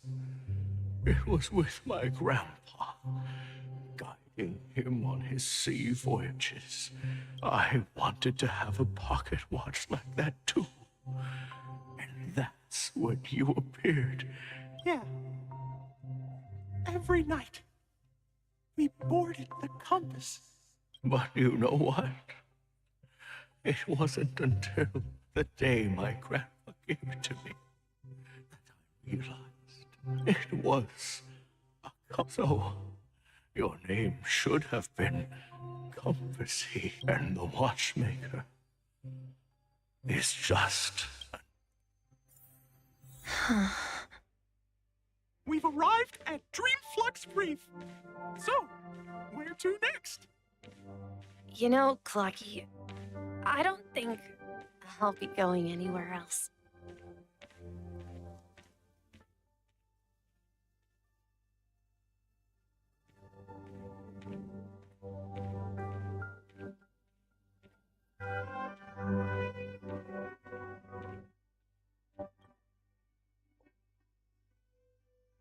I've traveled far enough.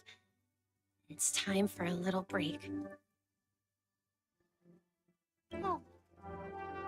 So, we'll set out again. No, I'll stay here. And then... this. This is... where it ends? You told me that the trailblazing expedition would... Yeah, that's what I said. So now, it's up to you to decide your next destination. My next destination? What's that supposed to be? Misha? You're acting weird today.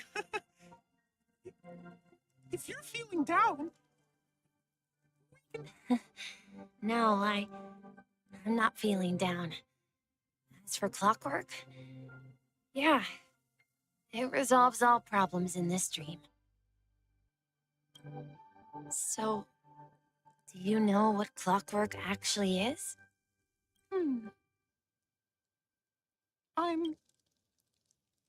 Well, everyone gets lost at times. They may hesitate and doubt which way to go. That happens in this dreamscape and beyond. But don't worry. Everyone goes through moments of uncertainty and hesitation. Eventually, they gather the courage to make bold decisions. Whether it's calming, joyful, angry, or sad. All they need is a little nudge to take that step toward where they truly belong. I'm leaving that little nudge with you, and I hope you'll share it with others. Such is the essence of clockwork, the will of the trailblaze. Clocky's hands spin around non-stop, indicating confusion, frustration, and weakness. But ultimately, people still need to move forward.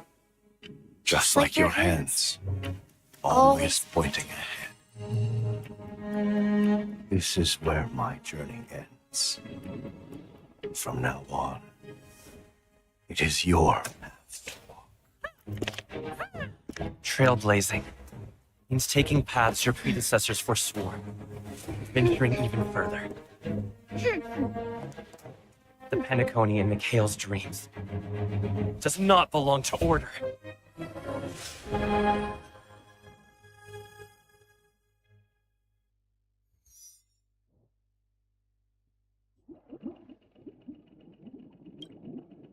I can't believe that Eon would cast a glance at Peniconia at a time like this. Is it because of the resonance from the legacy of the Trailblaze? Or perhaps the bond between you is so strong that it even impresses an Eon? Well, there might be another possibility. Perhaps they want to witness, on behalf of the fallen Eons, who will hold the future of Peniconia. If that's the case, on behalf of the Dream Master of Peniconia and the 107,336 members of the Oak family, I'm cordially inviting you all to the Peniconia Grand Theater to participate in the upcoming Charmony Festival. And, of course, you won't be in the audience, but since the future of the Stellaron, Peniconia, and even the entire cosmos is at stake, let's draw a conclusion there, in all fairness. If you truly believe in Akavili's path, then show me their courage and determination.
Does that mean he wants to fight us during the Charmony Festival? I'm afraid so. This is weird. Aren't Arc villains usually plotting some dirty conspiracy in the end? But he actually said something like, in all fairness. Well, in my opinion, Sunday is deeply committed to his own philosophy and genuinely wants to prove that the Order is right.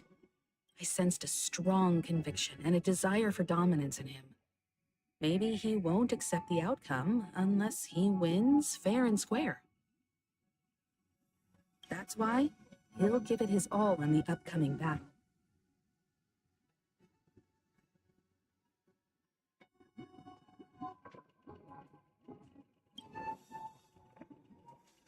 You. Every time an important moment arrives, you hesitate. We've even dealt with a Lord Ravager of the Destruction, so a follower of the Order won't be a big deal. Anyway, we can't leave the Stellaron unchecked.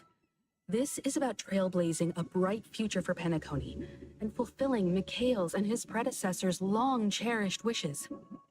Now that we've taken up the mantle, we can't afford to fail them. However, the same applies to the Order. Their plan didn't materialize overnight, and they have the profound collective consciousness of the planet of festivities behind them. A desire to dream, to slumber and escape reality. All those hidden emotions have given birth to the sweet dream of the Order. They've harnessed the will of an entire planet to create an eon. This confrontation is far more complicated than a simple power struggle.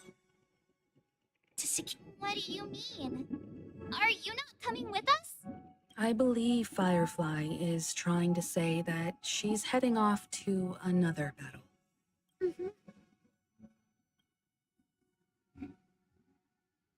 Before I left, the Destiny Slave told me that this journey would bring unforgettable rewards. Even though the script he gave me only had a few lines, I couldn't ignore them. Because one of the lines said, "I'll experience death 3 times in the land of the dreams." 3 times? This can't be serious, right? The first time was a painful death when I was stabbed by the Blade of Dormancy, which led to all subsequent events. The script will always come true, but in a way that will only be revealed when that page is turned. So now I've understood the meaning of my second death.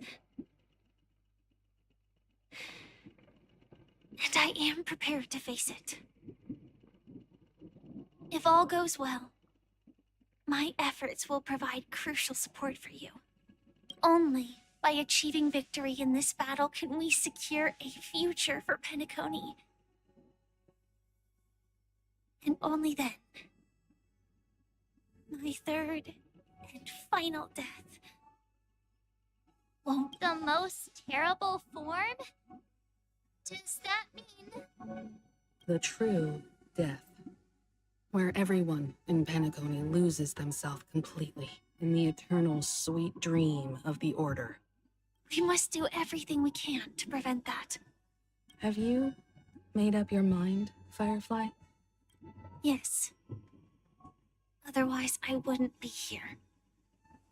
Thank you again for your assistance for the Astral Express. May we meet again, in reality. Yeah. Farewell, everyone. May your trailblazing expedition never end.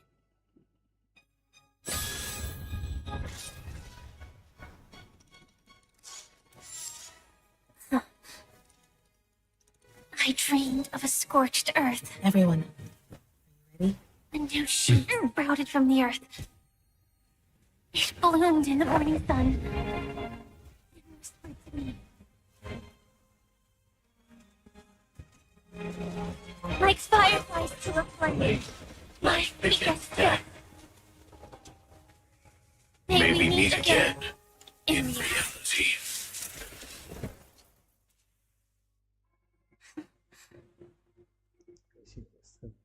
After today, Chapella's name will disappear from cosmic history, and the Everflame Mansion will take its place. That's your next stop. Land of the dreams. Peniconii. I hope you find whatever you seek there. You mean my 3 deaths? Silverwolf told me about it. It's such a shame that it's not part of my script. Well, I want to live. I'm never afraid of death. The opposite of death is eternal life, and that's... people die. And I am no exception. Death is like a script. We have to choose where we want to rest forever. Do you exist just to perish? Are you not the same, Blade? The end you desire is not one dictated by others. If I were to die now, I would only be a weapon. I believe I should die as a human. Though its definition escapes me, isn't this the answer that ordinary people look for their whole lives? A name that can be carved onto their tombstone. The tombstone that belongs to me once bore the inscription, Lamoth's Iron Cavalry. Then it changed to Stellaron Hunter. But one it will bear the name Firefly.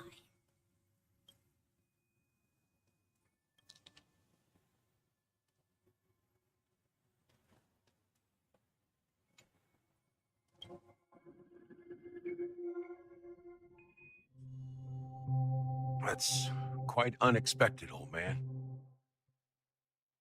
Who would have thought your crazy plan would actually work? Do all you nameless fools just act on a whim? I can sense that this false sweet dream is coming to an end. The nameless may be young, but they had the ability to achieve this goal. It's a shame you won't be able to see it firsthand. Maybe I won't either. Once something fictional is seen through, it ceases to exist. Yeah, not just those nameless. Even Mr. Wings is just like you. Stubborn, won't listen or give up, no matter what. Well, fate is unpredictable, I guess. If we weren't bound by those cursed paths. But in the end, we managed to do it. Now we can find solace. Remember how those idiots cursed us? They said, "Go to hell, you worthless traitors." Well, I don't know if they really meant it, but if longing for freedom means going to hell, then I'll be joining you soon, you old fool. Let's get together and have supper again in hell. Oh, almost forgot. Here's to you. A glass of hello and goodbye, Trailblazer. To the imperfect tomorrow.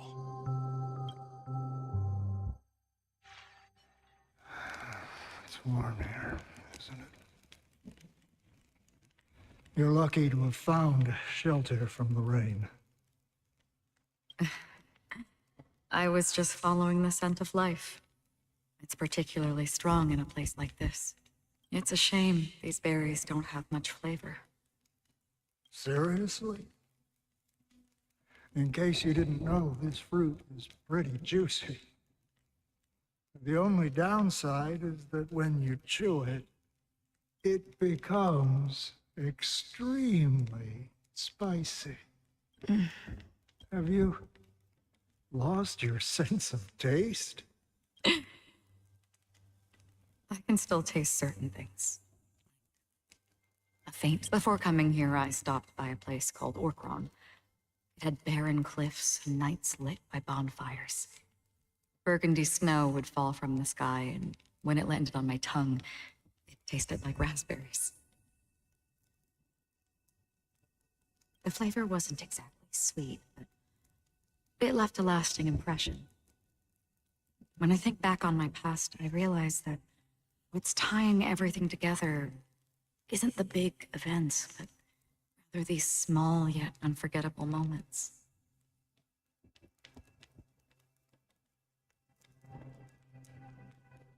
Don't worry about it. Losing oneself is a reality that every self-annihilator must face.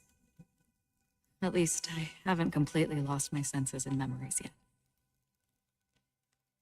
Well, congratulations on adding another footnote to your journey. By the way, are you always alone? No, I had a companion in Orkron. She's a short, nameless girl who aspired to explore IX. She always said she'd walk a path deeper and farther than Akavilis.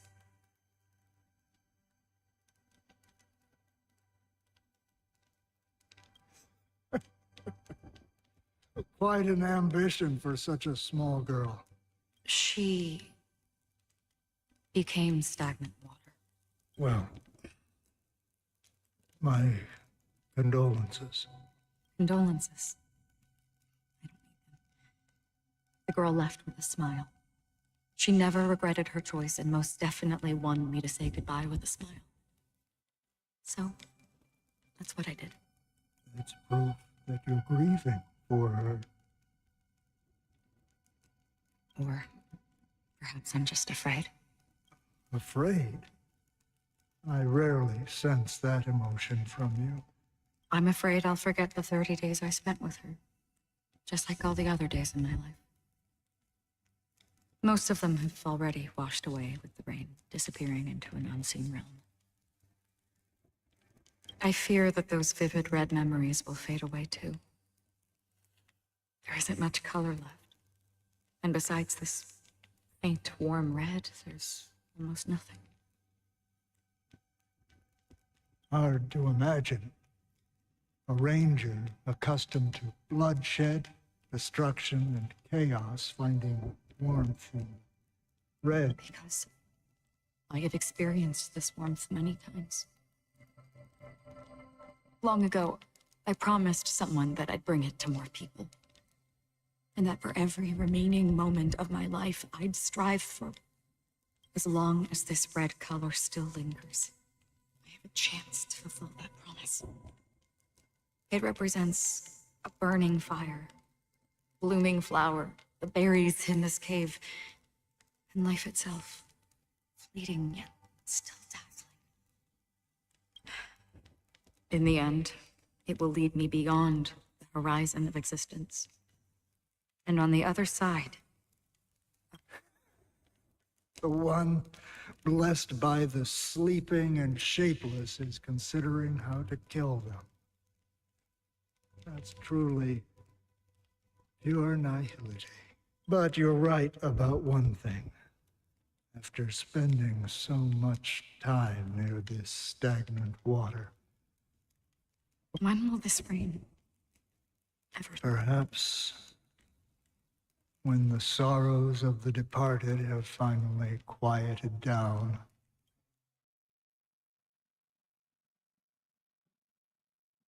Have you heard of a planet named Biari Scamandros, Don Hung? It's one of the Paradise Kingdoms under the influence of the Harmony.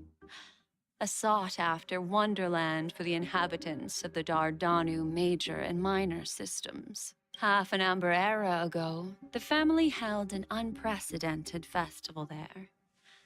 And after that, everyone on the planet became part of the family. Do you think the same thing will happen on Penaconii? Yes. Or how else can we explain it? The family deliberately used the Watchmaker's invitation to keep all the Pathstriders here, but banished the Emanator of the Night. Because of the nihility, I'm rarely affected by the power of other paths, but somehow I can unconsciously infiltrate them. Maybe that's the risk they're trying to avoid. I would disagree.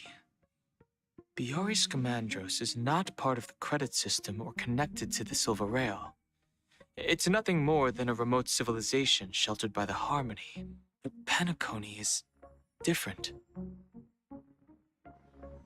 If the family messes with Penaconii, that would be like declaring war on almost half of the factions in the cosmos. They have no reason to do that. No, they don't. If they truly serve the Harmony, that is. What do you mean? The path in Penaconii is impure. The harmony here has impurities. Do you remember the ancient swarm disaster? Tazeront, the propagation, brought endless havoc to the universe, and it eventually evolved into a fierce battle among all eons. Two paths lost their eons in that war, the propagation and the order. Coincidentally, their downfall is related to a certain eon. Shipe, the harmony. Legend has it that they participated in the crusade against the Imperator Insectorum and devoured Anna the Order for unknown reasons. Holy forgaroni. So you're saying that the two leaderless paths are working behind the scenes? But I don't see any descendants of the propagation in Penaconii. Could it be that the remnants of Beyond the Sky Choir are hiding within the family, trying to resurrect a fallen eon? I can't say for sure, but they're definitely planning something for the Charmony Festival. This is getting way too complicated. Is this why you want us to leave Astana right away? Are you giving up? The Charmony Festival will start soon. There's one thing that I need to confirm no matter what. A warp jump is the best way to do so. Time is running out. I have another plan.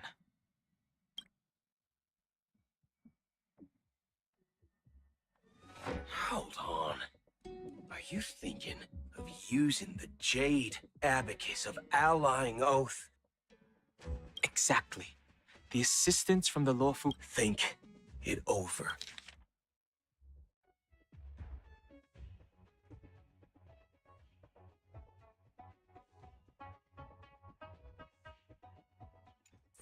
Carefully. I have considered it thoroughly. My companions are...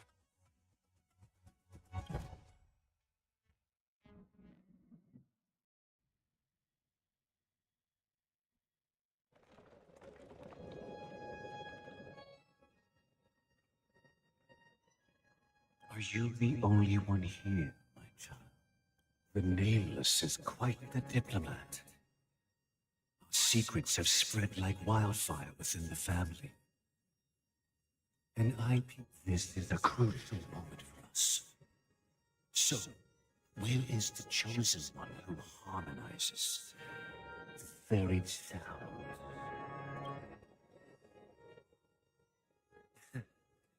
What do you mean, Master?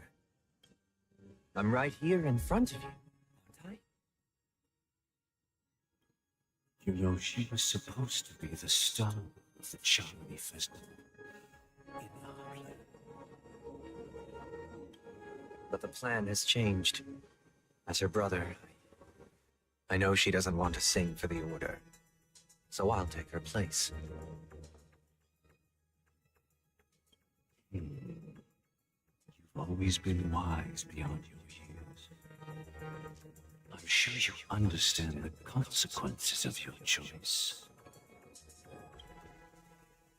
If you consider this a betrayal, well, there can't be two suns in the sky. I'll step up and take down the other sun if necessary. Do you believe in If karma exists, then everyone has their own karma. You have yours, and I have mine.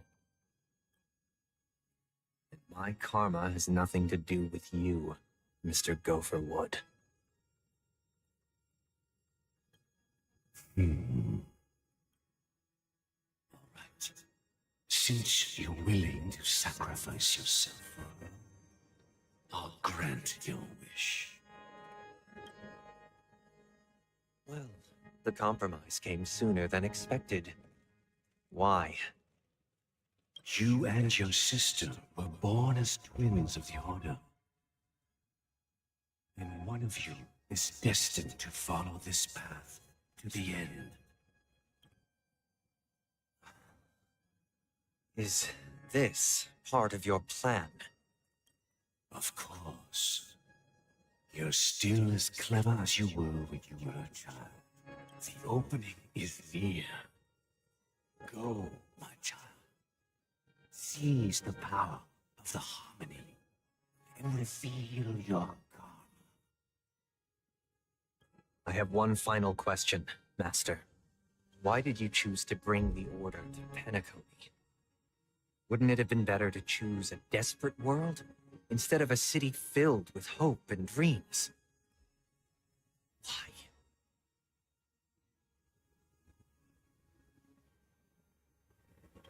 It's for justice, my child. If we lose justice in our hearts, we'll make the same mistake as the Harmony did.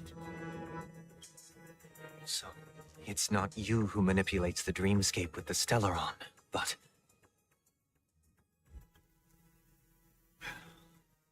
That's where our conversation ends. Go ahead. The 107,336 souls of the Oak family have dreamed of this moment too.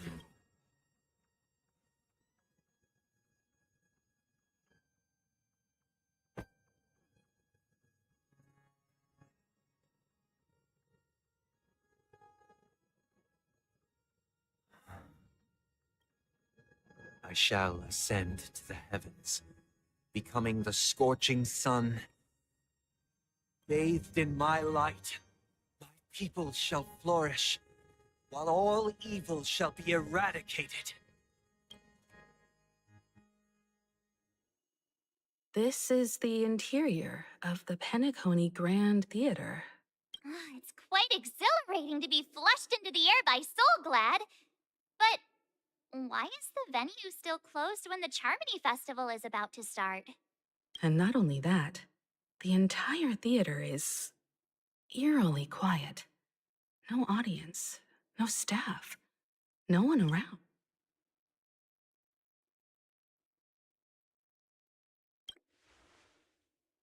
Yeah, I wonder how many tickets... Hey, that's not what we should be concerned about! Let's explore around. Be careful, everyone.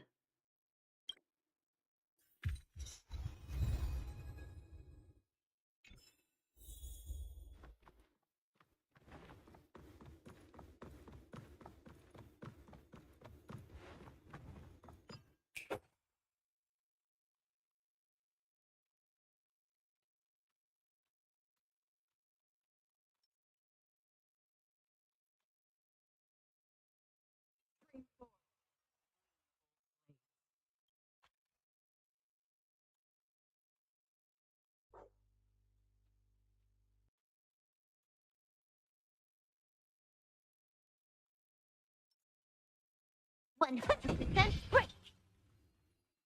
Gosh, the atmosphere here is so creepy and unsettling. Even if there's no audience yet, there should be some staff around. Why is it so silent?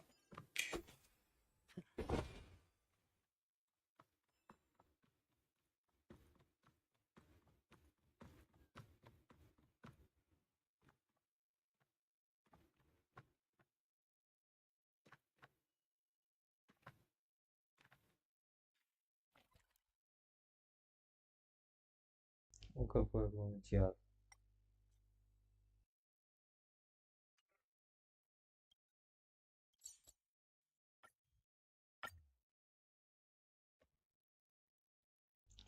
То, что ребят сейчас на этом... All this free time, why not make the most of it with a game?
Ну что ж, ребят, на этом пока закончим эту серию. Так что завтра мы еще закончим. Поэтому, так что, ребят, всем спасибо за просмотр.